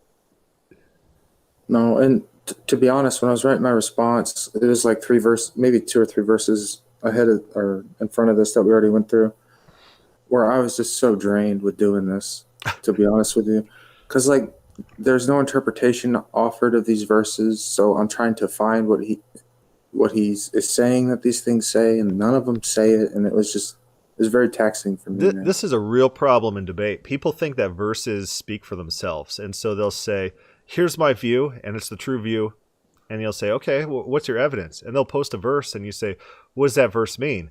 And they'll say, well, I don't need to interpret it. It's plain right there. It's like there's other readings of that verse that are equally and probably a better reading of that verse. If you're not going to talk to me about what that verse means, I'm a little lost here because I don't see it. I don't see your point being made in the proof text that you posted. And then you just get people talking past each other, man. It's like, it's obvious. All I have to do to prove my view is just take a little snippet of one sentence from the Bible and post it on a forum. See, my beliefs are true. No commentary. No commentary, no discussion about alternative meanings of no conversation about context and what the context suggests. Nothing like that. Just one sentence. We'll throw that in a forum on a debate. My view is true. Oh, this next one cracks me up. Okay. Whenever our heart condemns us, for God is greater than our hearts, and he knows everything. 1 John 3:20. So when I responded to this, I was not in a good mood because of all the things that I had been through. And I went super heavy here with the philosophy because I felt like being mean, to be honest with you. So I went into, everything can't mean, the moon is made of cheese. It can't mean that I'm a 4-year-old girl, right? So it has to mean everything that's true about reality. And then I got into how the future is made up of settled events and possible events, and God wouldn't know possible events as settled and settled events as possible. So the culmination of everything was me kind of releasing this frustration on him, here, deal with this. So he's probably going to just read it and be like, I mean, I don't know. Hopefully Oh, he responds to it, but I understand the frustration. It gets really frustrating. It's like people who don't know open theism, they're not familiar with open theism, what open theism says about their favorite proof texts. It's like they're if you're gonna write an article against someone with your proof text, you should at least know what they say about those proof texts. yeah, man. Do I mean, some just do some homework. Have a, some li- respect for a yourself. little research. But this is my Matt Slick verse, and you know my Matt Slick story. And I was talking to Matt Slick, uh, face to face. We were in person after the Will Duffy debate, and he's like, "Well, of course, God's omniscient and knows all things, past, present, and future." Is that what this says? That God knows all things, past, present, and future? Yeah, That's an assumption of what the word everything means. it is. And so he says, 1 John 3:20. And so then I say back to him, I was like, well, man knows everything. 1 John 2:20. And we'll pull up 1 John 2:20. This is New King James. But you have an anointing from the Holy One, and you know all things. So it's the same author, the same verse, a different chapter. Man knows everything. And so my point, of course, is that Matt Slick has double standards. The same phrase is used about man as used about God. He'll take one in his super philosophical, omniscient sense, and the other he'll just read right past without considering. So Matt Slick's eyes went wild, and he's like, "Oh, what? That doesn't say that." I'm like, "It says it right here." And he runs over to his computer because his computer was up on the stage, and he was on his chair in the audience with me, talking where the audience would sit. And he starts, he's like, "It doesn't say it in this text." I'm like, it's in the Byzantine text. It's in the Byzantine text that says this. And he's like, "It's not in this text." I'm like, "What texts are you checking?" So either you're going to, if you're checking the Greek, either you're checking like a critical text, like a Westcott Hort type text type, where it's a compilation of all the different critical texts, or you're checking the Byzantine text, which is the majority text. And he kept using the word text as what I think was actually going on was he's actually talking about different Bible versions, like the NIV he checks, and like maybe he checks like New American Standard or something like that. He's not in this version. I'm like, it's in the Byzantine text. And if you knew anything about biblical translation, you'll know that the only two texts that uses it is the King James and the New King James. The King James uses the Textus Receptus, which is very close to what we know as the Byzantine, the compilation, the Byzantine. But the New King James uses the Byzantine, which uses the exact same phrase for knows everything. And that represents the majority of the text that we have today. It says that the same phrase used for man as used for God. So let's pretend, even pretend that the critical text is the true text, and the majority text is not the true text. Most of Christendom, most Christians throughout history have seen that phrase, the exact same phrase, applied to God as applied to man, and they didn't read it in Matt Slick's way. So that's funny. No, because we know if you read the Bible, sometimes everything doesn't mean everything. Sometimes forever doesn't mean forever. You can't just do a word search for whatever the lemma is for everything and say, whoa, look at this. No, I mean, that's not how it works. The point here is that John's trying to convey is that, even if we condemn ourselves, if we feel guilt or something like that, God is greater than how we feel about ourselves. He knows where we're at in relation to him. He knows what Jesus did for us. He knows all these things, So chill out. Yeah, so what it illustrates is double standards. In order to have these as his proof texts, all these proof texts we goes through, we look at all his proof texts, he has to read the same phrases that are applied to men, and he has to read them differently when they're applied to God, which tells us that he's special pleading. He's Right. assuming his translation of these verses is the true one without any evidence. There's no contextual analysis to show that these little phrases mean what he wants them to mean. And there's some contextual evidence to show that these proof texts don't mean what he wants to force them to mean. But he likes to assume his theology into the text rather than gain his theology from the text. Yeah. So, and it's okay to read something applied to a human and something applied to God is different. Yeah, It just depends on what's being said. So if, for example, in First John here, if previous to the statement he knows everything, John gave a list of he knows all that ever was and all that ever will be, and he has perfect knowledge of all things from before creation, and he knows everything, then yeah, you could say this definitely is telling me that God has all these faculties. But that's not the context of the statement, just like that's not the context of the statement pertaining to humans the chapter earlier. So Yeah. there's no reason to understand it that way. And I have a list of early church fathers or whatever who actually do believe in future omniscience of all things. And you could tell by the context. There's some phrases Right. that the church fathers use that you're not quite sure. Maybe they could go one way or the other, but some are pretty clear from context. And so those are what you would want to look for to prove future omniscience of all events, and they don't exist in the Bible. No, because John's not giving a statement about your guilt that you feel, and then he's going to say, well, let's pause about that for a second, and oh, by the way, God has perfect future knowledge of all events that will happen, and he's known it from all eternity past. Okay, let's get back to the reason why I'm writing this letter now. I mean, that's not how people do things. Oh, that's funny. Romans 11:33. This is another funny proof text that I haven't seen before. Oh, the depth of the riches of the wisdom and knowledge of God. How unsearchable his judgments and his paths beyond tracing out. Does this prove, back to his statement, these are all in context of what he says, there are texts that teach God knows everything that has or will ever happen. Does that verse teach that? It doesn't at all. I mean, like, not even close. Okay, so there's depths and riches of the wisdom and knowledge of God. I don't dispute that. Of course there is. Unsearchable are his judgments, his paths are beyond tracing out. I don't understand everything he does. Yeah. Does that mean that God knows everything that has ever happened or will ever happen? No. In order for the verse to say that, it would have to say, and God knows everything that has ever happened and will ever happen. It'd say, oh, the depth of the knowledge of God. And by depth, I mean perfect omniscience of all events from eternity past to eternity future. Right. Knowledge that never came to God. It doesn't say anything like that.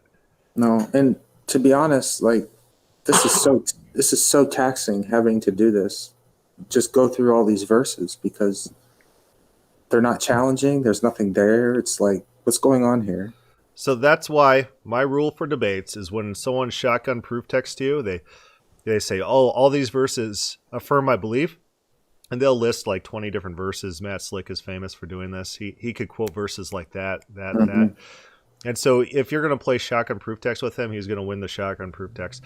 But if you checked his first reference, the first verse he uses as a proof text, and it absolutely doesn't say what he's claiming it says, you have good reason just to discount all of them. You say, your first one didn't pan out.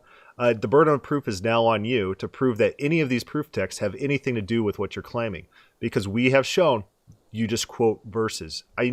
If you want to play that game, I could throw out a ton of verses. Hebrews 1:5, 1 Corinthians 3:7, Genesis 21:1, and just random verses or whatever. Just start throwing random verses out there. Absolutely. Yeah, you can play it just absolute. So if it was like a face-to-face debate, for sure, I mean, that'd be something. But here with the writing and whatever, I mean, I had like 4 days to do it, so I figured, why not? Right. Okay, so this next verse is a fantastic verse. So Hebrews, I would say, if there's any book that anyone was going to flag as maybe the most philosophically based, the most Platonic, maybe with Platonic or mystery cult influence, or maybe even Gnostic influence, if anyone was going to flag any book in the Bible for this, maybe Hebrews would be the one. But here's what the author of Hebrews writes, which gives me a lot of confidence that the New Testament authors actually agreed with the Old Testament authors in their conception of God. Here's what the author of Hebrews writes. Nothing in all creation is hidden from God's sight. Everything is uncovered and laid bare before the eyes of him whom we must give account. Again, it's almost like he's taking one of our things and saying it's his thing. You have God looking down, seeing things. He sees all that happens, and you're going to have to give an account for your actions because he saw them.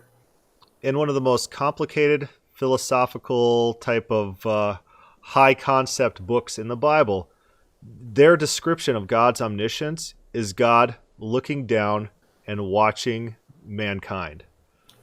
Ha! Holy buckets. Holy buckets. These guys are all open theists. These guys, the author of Hebrews was definitely an open theist. God. It should have started with this one. Yeah. God gains knowledge from observing the actions of man. Oh, even in Hebrews. So Hebrews gives me, there's people who want to throw Hebrews out of the Bible, like Martin Luther or whatever. Verses like this is like, let's keep the Hebrews in. That's a pretty nice thing to understand about that culture at that time. What they believed, their conception of God, is that He watches things as they occur. He gains current knowledge. Right. And since we're done with the verses, I would like to say let's just accept for a moment as fact that God does have knowledge of all future events from eternity past. The Bible doesn't teach that. Even if that's the true reality of how things work, that's not what the Bible teaches us. Yeah, absolutely. And one other point. There seems to be a trend also in this paper to verse trump. So the open theists have our proof text or whatever. He quotes one proof text that the open theists use. He deals with one of them. And then he says, here's all my proof texts, as if none of the other open theist proof text exists, and all his verses take precedence, and all his verses mean what he wants them to mean. And so verse trumping is pretty terrible, in my opinion, where one verse is going to override another. You have to read one verse in light of the other. Why are you doing that? Are those verses in context of each other? Is it the same writer talking about the same instance, the same concept? And, verse trumping is a terrible debate strategy. It might win debates. It might be like, oh, let's forget about your verse. Let's go talk about my verses. I'm Matt Slick. And your followers might be like, yay! But it tends to be irrational. And it's annoying to listen to. Oh, it's super annoying. It's like this. Let's just pick one of your proof texts, and we'll pick one of my proof texts, and then we'll hit each one in detail. And that would probably be a better discussion than, anything else. Just trying to shotgun blast each other with a proof text and pull ourselves all over the Bible to different places where we have to deal with each text and waste all our time doing this thing. Where we wasted a lot of time going through these proof texts. Dude, that was like 2 hours. We'll hit a little bit more, and then we might have to cut us off. Furthermore, the philosophical open theist view only has weight if you accept that agents have libertarian freedom. To that, Calvinists wisely reject, and that is a problem for Arminians, Pelagians, and Molinism. The Calvinists can ground the truth value of future tensed propositions in the will of God. Another verse contradicting open theism is Ephesians 1:11. Also, we have obtained an inheritance, having been predestined according to his purpose, who works all things after the counsel of his will. So, pertaining to the verse, I went and quoted Boyd here because that was easier for me, because I'm pretty drained at this point when I was going through this, and I broke this up over like 4 days. But the paragraph ahead of it, I don't understand, for one, the sentence, to that Calvinists wisely reject, and that is a problem for Arminians, Pelagians, and Molinism. Do you understand what he's saying there? He's saying that Calvinists take the correct position that we have no free will, and Arminians, Pelagians, and Molinists, as if those are like contradictory categories, I guess, whatever. Those people are wrong to reject that we don't have free will. Okay. So, furthermore, the philosophical open theist position only works if you accept that agents have libertarian freedom. If you don't think everything's fated, he says, the system that you talk about where the future's open and new things could happen, that only works if everything's not fated. Well, yeah, okay. You got me there. You got me there. All right. Very well said, sir. But he doesn't offer an explanation against libertarian freedom. He doesn't offer a compatibilist position. I think in his mind, he's just assuming it. Yeah. Yeah, I think Ephesians 1:11 is his proof for this. And Are you we've kidding obtained me? an inheritance. I'm not kidding you. He might be. Maybe he's trolling us. He's an expert troll, and he he knows how to waste a bunch of time of a bunch of people very effectively. Dude, did you write this article? I wrote it. It was a plant. I planted it so that we have some. It was me pretend. It was my Calvinist persona that I pretend to be to prove to people that I could pull off successfully Calvinism. Calvinists always say, "Oh, you just don't understand Calvinism." Well, I think I would make for a pretty passable Calvinist. Yeah, for But no, sure. I didn't write this one. Okay. But that would be funny. Uh, there'd And be some I wouldn't changes. I wouldn't put it past you. I still might think maybe now that the seed's been planted, it's possible that Chris wrote this. It is possible.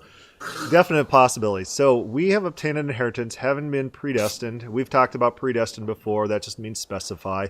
The Jews, when talking about who your neighbor is, this is Clement that writes this, they specify, they predestine that your neighbor is your blood relation. They're not doing this. Oh, I'm picking you from all of eternity.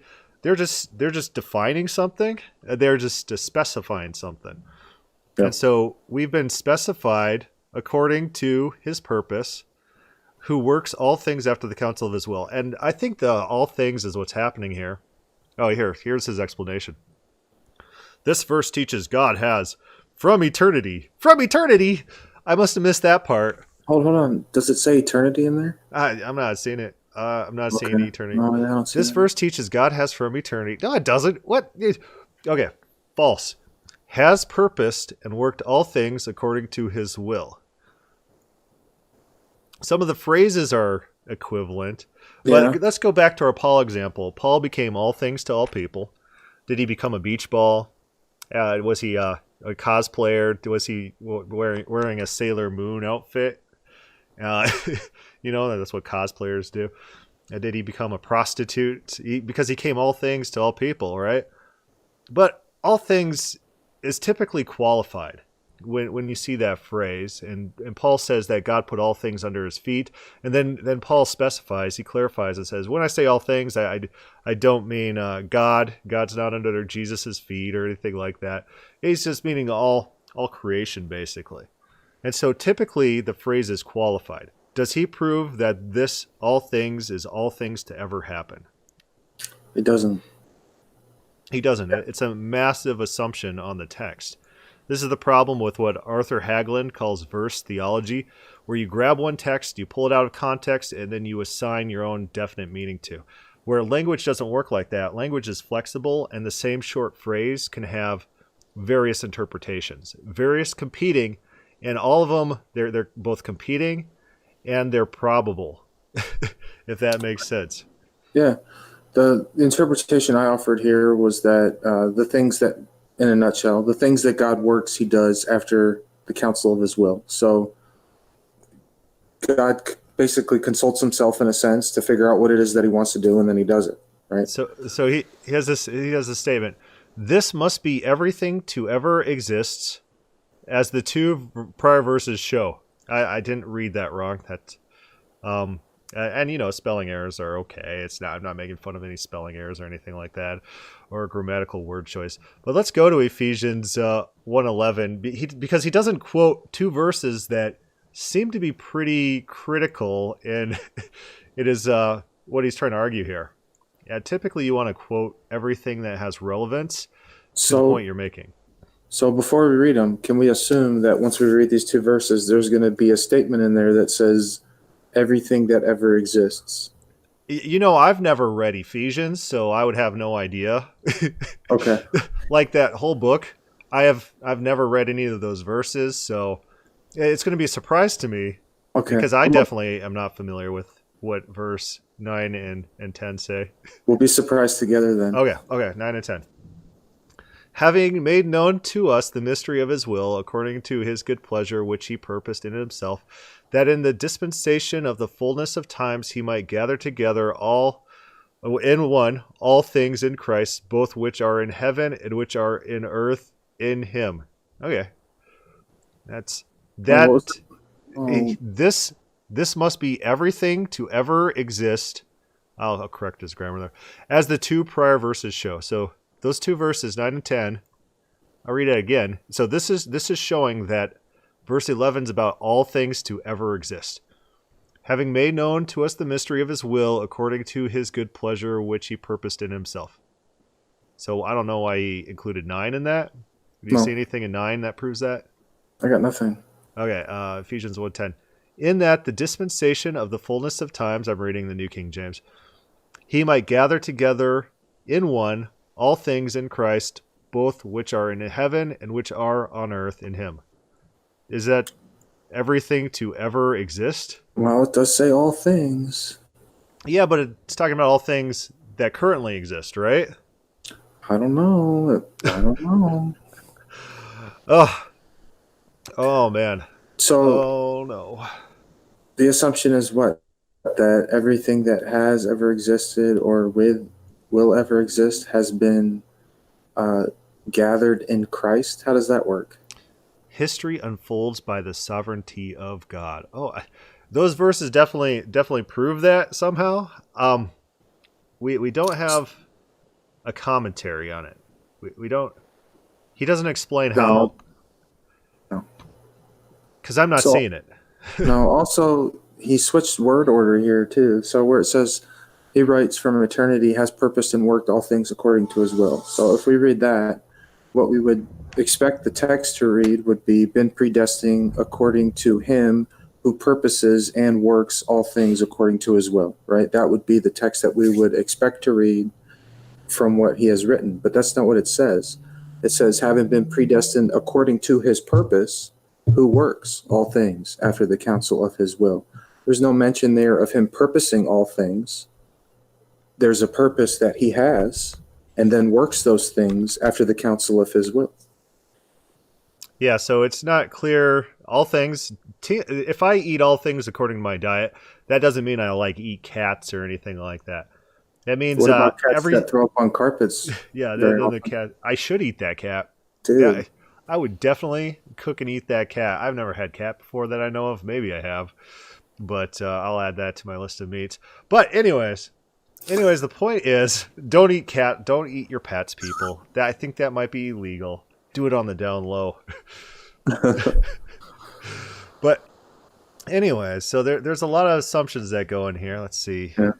He works all things after the counsel of the will. What is all things? I think that most naturally refers to all the things that he does with forethought. He does with rationality. He doesn't do things arbitrarily. That's right. How I'm reading this. God's not capricious. Yeah, I think that's actually what's going on here. Is he's trying to explain to people that God's not arbitrary, and the Calvinists will say God is super arbitrary. He just picks people randomly and for no particular reason. He enlightens some and not others. That God acts capriciously. Right. So this might actually be a proof text against Calvinism. It's close. This statement here where it says, this is said against a pagan background where you could resist the God's wills. I'm going to state equivocally here that as a human, I don't think that in Greek mythology, you can really resist the God's wills. I think that, don't they sort of do what they want for the most part? Yeah, typically when you think about Greek fatalism, and so back to the cultural context of the time, laymen might have been Greek pantheists, but a lot of their scholarly people, their philosophers, their high intellect type people, they would more be monotheists. They'd be more of the Platonists, the Stoics, the Epicureans, people like that. They wouldn't believe in necessarily the pantheon of Greek gods that you read in Homer. It'd be the layman taking Homer seriously. But Greek fatalism tended to be this idea that fate is set and not even the gods could thwart fate. And so if you're prophesied to kill your dad and then marry your mom over here, then you might try to thwart it. You might go out of your way. You might try to kill the sun so the sun doesn't kill you eventually. The sun might go out of his way to avoid this prophecy too. But everything circles around, and there's clever ways that things end up happening. Maybe he accidentally kills his dad on the road and then accidentally becomes king and then accidentally marries his old mom over there. Or maybe he joins up with that town. He accidentally kills his dad with the javelin. There's competing stories of how Greek fatalism works, but it's not that you could thwart the will of the fates. Right. They don't have that idea. No, even in some of those books, the gods themselves are trapped by fate. Yeah. You know, so there's not a situation where I don't pagans are thwarting some will for their. I mean, I don't even understand where he got that from, but I don't think that this Ephesians verse is in a reference to Greek fatalism. I just don't no, think that's what this is responding to. I think it's responding to current cultural problems, people thinking that God might backtrack or God might not follow through on what he promised. sure. Let's skip down in his article some. He's got more text. Yeah, I mean, you guys, anyone could go read his original article. There's a link at the God is Open page. He writes this: one downfall of open theism, and there are many, and now he's on his philosophical points, is that it leads to skepticism about God's moral authority. Well, do you know any open theists who are skeptical about God's moral authority? No, the opposite. In fact, Yeah, to wit, if God doesn't know everything, then he cannot be the source of moral reality. What? I don't understand. First of all, the conclusion doesn't follow from the premise. There's nothing that says that the source of moral reality must have all knowledge. It's possible. My daughter, while she's not the source of moral reality, she knows it's not good to kill people. She doesn't know everything. So if you're gonna, even if you're gonna disseminate, if you are the source of moral reality and you're gonna disseminate to somebody else what is good and what is evil, you don't have to know everything. At best, all you have to know is what makes evil things evil and good things good.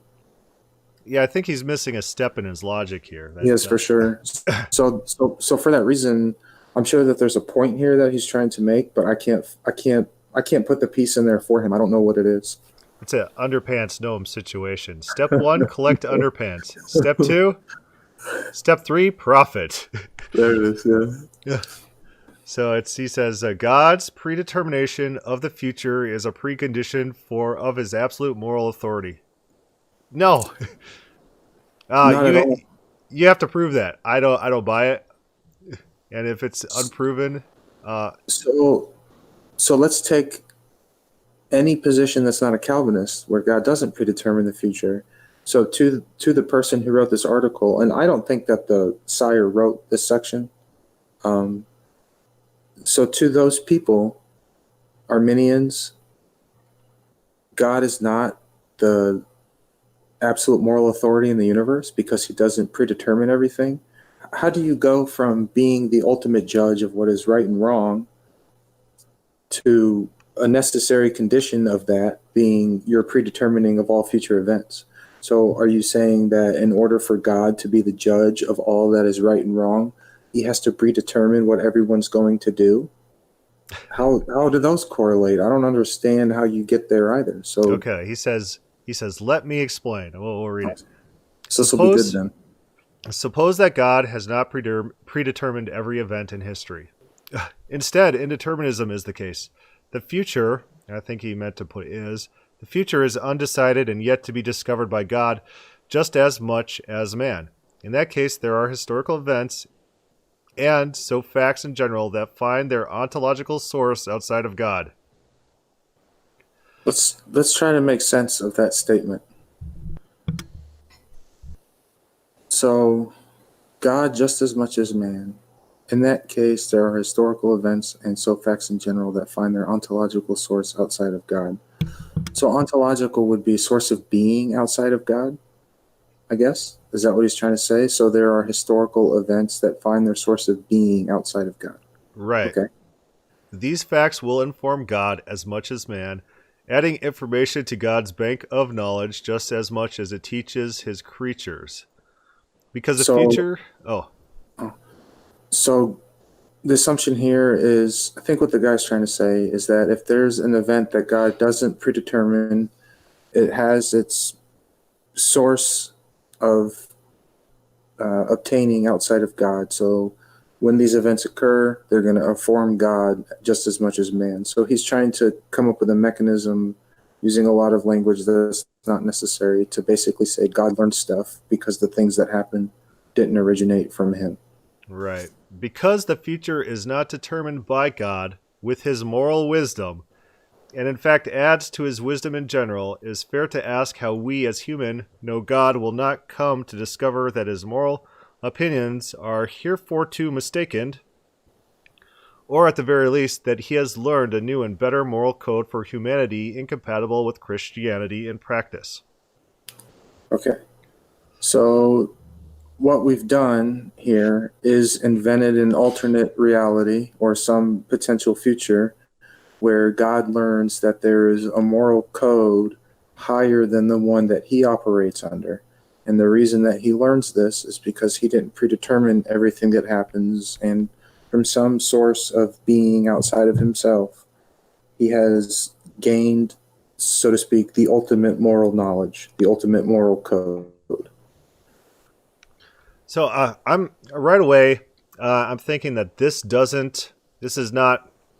Pretend everything he says is true. This is not a problem unique to open theism. It's also a problem for Calvinists. Calvinists. It's a problem for literally everyone that believes in God. Everyone that believes in God. Let me explain. The Calvinists, they'll always say, "Oh, if God could change, we can't be sure of our salvation." Well, in your guys' Calvinistic belief, God leads people on thinking that they're Calvinists and then dumps them at the last minute before they die. So they live their entire life thinking they were Calvinists, but then they end up being non-Christians, and this is all to his greatest glory. So he regularly misleads people into believing things that are untruths.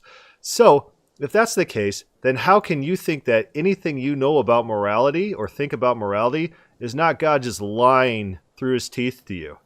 Right. You can't. And this isn't even really a problem for us, I don't think, because we're creating a hypothetical universe, basically, some world that may or may not even possibly exist. We don't know. And then inputting a set of facts into it and then getting an output. So to say that at some point in the future, because God is not the originator of all events that take place in the universe, at some point in the future, he might discover some moral code higher than himself. And because of this potential world existing, he's not the actual moral authority in the actual world. That's a huge leap to make. I could invent potential universes from here till the end of the year where the God of Calvinism doesn't work or has some sort of deficiency, and I can't use those as arguments against Calvinism because that's faulty logic. That's not how you argue a position. You don't make up universes. So guess what fallacy that it's called? Is it the universe making up fallacy? No, it's literally called the moralistic fallacy. And so basically the moralistic fallacy is what we consider right and wrong. I think it's terrible that people die of starvation in this world, and therefore people don't die of starvation in this world. That's the moralistic fallacy. It's confusing what we want to be true with actual reality. And so what he's doing here in this argument, he's like, imagine this world where morality can change. That's a problem. And so we can't believe in that world. I don't, because I don't live in it. Well, yeah, but right. Okay. Our evaluation of whether things are desirable or not, or whether things should be or not, doesn't change what is reality. At all. So how can he maintain this position? Let's say everything he says is true. This is an accurate way to look at the world, and let's say in reality that God's morality changes. In the Talmud, it's interesting because they have Moses teaching God morality. Moses says to God that when we enter the promised land, that we should actually open up dialogue with our enemies, and then if they submit to us, then we should let them live. And God says, "Oh, you have taught me what's right from wrong." This is Talmudic text in Jewish tradition, post-Jesus, in which God learns morality. So let's say that world is true. He would say, "That's terrible. We can't believe it." That's not an argument. It's not No. Who was it? Stephen Molyneux. He's always like, That's not an argument. You're not making an argument. No. So this is just all fallacious from start to finish here. Right. It's confusing what ought to be with what should be, or it's confusing what this is confusing what ought to be with what is, Right. and it's all fallacy, and that a lot of philosophical proofs just boil down to the moralistic fallacy. It's irrationality. So what is wrong? Why can't a universe exist without axiomatic moral code? Is there a reason that there needs to be an axiomatic moral code? No. Yeah, maybe the universe operates on more of a practical moral code. That Sure. God hates immorality, God hates wickedness, God hates sin, and so God punishes those people who commit those acts. Although there's not an axiomatic code. That So are you to say then that if someone comes along and says to God, "Well, no, actually, evil and sin is a good thing. You should allow it," that he's going to be like, "Okay, well, we could pretend that universe hypothetically. Let's say that's the universe we live in. That doesn't determine the truth value of that universe. We don't reject that no, universe because that's a thing that can happen. But I tend to think that we understand individuals, we know individuals based on their moral character. And that's what God appeals to in Isaiah, the same passages that he appeals to for for God's knowledge of all future events, which we actually went over, and none of his proof texts proved what he's trying to prove. But that passage is all about God's moral character, that God says things and God follows through, that God is consistent, that God acts in the best interest of his people, and he has consistency. You can trust God because of what we know about who he is and what his character is. yeah." And you find that in the Bible all the time, like you said. I mean, God is always saying, "Look at the things I've done. Look at how I've treated you. Look at how I've responded to you. Because of this, you know that you can trust me." For him, it sounds like he wants to replace knowledge of God's character and trust in who he is with God having knowledge of all things. Like to say, "Well, I can serve the Lord and I can be a Christian and I can trust God because he knows everything that will ever happen." Whereas I would say, "I can trust the Lord and I want to be a Christian because throughout time in my life, personally, and in a lot of other people's lives, I have seen that God is good and loving and kind and just and he's faithful. And that's the kind of God that I choose to worship and I want to follow." So the Bible's pretty big. Just kind of shifting a little bit. I wrote a book, and the book was 120,000 words. The Bible is more like 800,000 words. Do you see anywhere in the Bible arguing like this? I haven't. I don't see it Mary. either. I don't. Mm, I don't think this is a biblical. It's not a biblical concern. It's not biblical Christianity. It's not an argument that the prophets ever make to prove God's morality. There's people in the Bible that think that God shirks his duty. There's people who think that God violates his responsibilities, that God commits evil. Jeremiah says basically, God, you have raped me. And you see verses that say, God, you have turned your face from me, your righteous suffer, your righteous die. There's no appeals, there's no counter appeals against these people that read like this reasoning. You don't see it in no, the Bible. no. So They what that always go for it.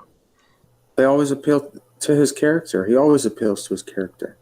Yeah, so what that does is signals to me that insofar as our author friend, Mr. Sire here, insofar as this is how he argues, that's not Christian. That's pagan. All of this is pagan reasoning. It's pagan philosophy, not biblical philosophy. He's departing from the Bible. For sure. No one thought like that. No one argued like that. They had plenty of opportunity to. There were plenty of individuals that they interacted with that they could have used these arguments for. You never find people in the Bible, Israel, they thought God couldn't see what they did. They said, God can't see. God doesn't listen. God doesn't know what we're doing. We're going to go sacrifice to these idols. God's not watching. The response was never, well, God, in his ontological nature, has pre-known all events from eternity past, and it was identical to his nature and ungenerated knowledge, and he had all true propositions from it. They don't argue like that. They Not are one not time. they are not Calvinists. They're not Augustinian theologians. They don't think God has access to all predetermined events from all eternity or anything like that. They argue like open theists. They say, no, God knows what you're doing. God can see what you're doing. God watches you. God Yeah. sees what's going on. Every single one of them. Every single writer of the Bible is an open theist. They argue like open theists. They think like open theists. That's their worldview. And there's no indication of what he is presenting here. No. And Maybe he doesn't have a Bible. I don't know. So what I'll do in debates, because the debates that are more interesting to me is not these philosophical back and forth. So let's create this world in our mind and see what the best world is. That's fairly uninteresting to me. And so if I'm arguing about the Bible, I'll focus on the text and I'll say, here's what the text says, and here's why this is what the text means. And they'll respond back with something like this. If this was true, then this thing also would be true, which I don't like. And then I'll respond with this. I cracked myself up. I think I'm a little bit funny. I'll say, well, you don't have to be a Christian. There's other religions you can look into. Right? Well, you don't have to believe the Bible, man. I mean, that's your decision. Because what that does, first of all, it forces them back to the text. It stops that whole let's get off the text and start talking philosophy that they want to do, and let's talk about what the best philosophy is. And secondly, it points out that they're ignoring the text and they're possibly going against the text. And so they are now on the defensive to prove that their philosophy that they just set out is compatible with the text that we're talking about. The burden of proof is now shifted. So I do that for multiple reasons. Number one, I don't want to talk about this stuff. It's like, oh, God's morality might change. What are you talking about? What are you talking about? You drive all sorts of assumptions and you drive all sorts of value judgments. That's another thing they do. They say this would be bad. Well, that's your value judgment. I don't agree with that value judgment. Other people don't agree with your value judgment. You're just giving me subjective opinions. I don't really care about subjective opinions. Not interesting. Let's go talk about the text. Yeah.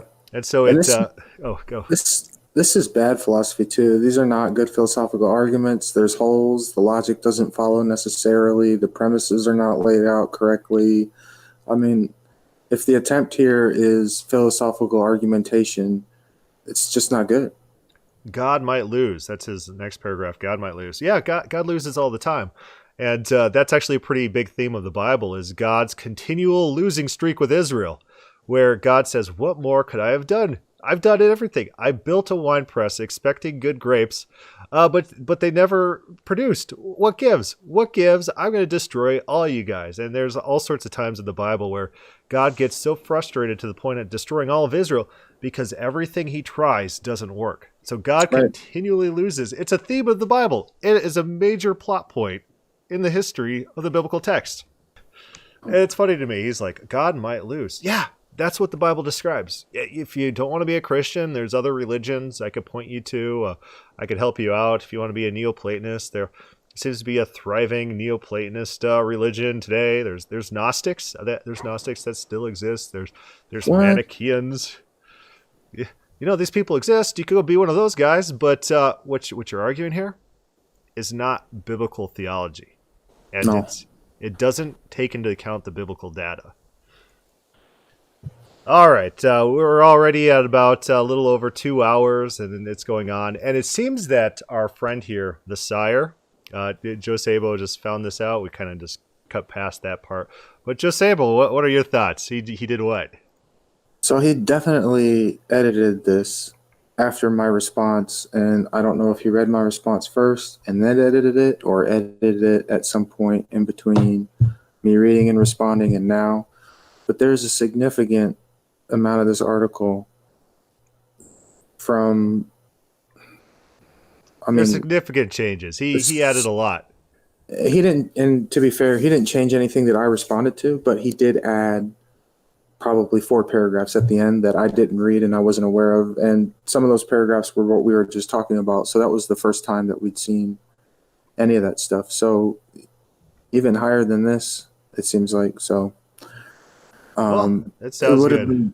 it would have been better to do that in a separate article if he wanted someone to read it and respond to it. And that would have been, well, I'm not responding to anything more that he writes, but someone maybe would have. Oh, man. So someone's going to respond to all this philosophy. Okay. If anyone wants to take on that task, go for it. But we've already covered a couple of his points, his brand new points, and we'll leave it at that. And, it could be the shotgun proof text thing where if you look at the first point and it's a logical fallacy, then ignore the rest. Prove to me that your concept is actually a real concept, and then we can move from there. All right, we're going to call it quits. I have to thank Joe Sabo for 2.5 hours of his time, and he's been a great help to us tonight, helping us read and understand this article. Joe Sabo, any closing words? Yeah, edit this to make me look good, man. Yeah, I'll add more beard hair. All right, excellent. And a hat, a fedora. All right, do it. Make that the thumbnail that you see is me with a beard and a hat and a fedora. My lady. And then what will we call it? We'll call this God doesn't determine cat puke or something like that. It's not about cat vomit, comma, stupid. It's not a give up cat. Oh. There was someone asking for podcast name ideas, and I threw out theological diarrhea. It'd be a good podcast name. But all right, we'll cut there for tonight. If anyone has any questions or comments, post a response on the YouTube or start a thread on God is Open on our Facebook group, or just do a video response to all these philosophical things. That would be fun and time consuming. Oh, $3 to the first person that does a video response to all of those philosophical complaints. You got $3 for that? I'll give $3 for that. I'll give $3 too. So it'll be $6. $6. It'll be $6 for like 2 hours of work. So it's more of like unpaid intern wages, but it works. All right. Thanks everyone for listening, and we will see you guys later.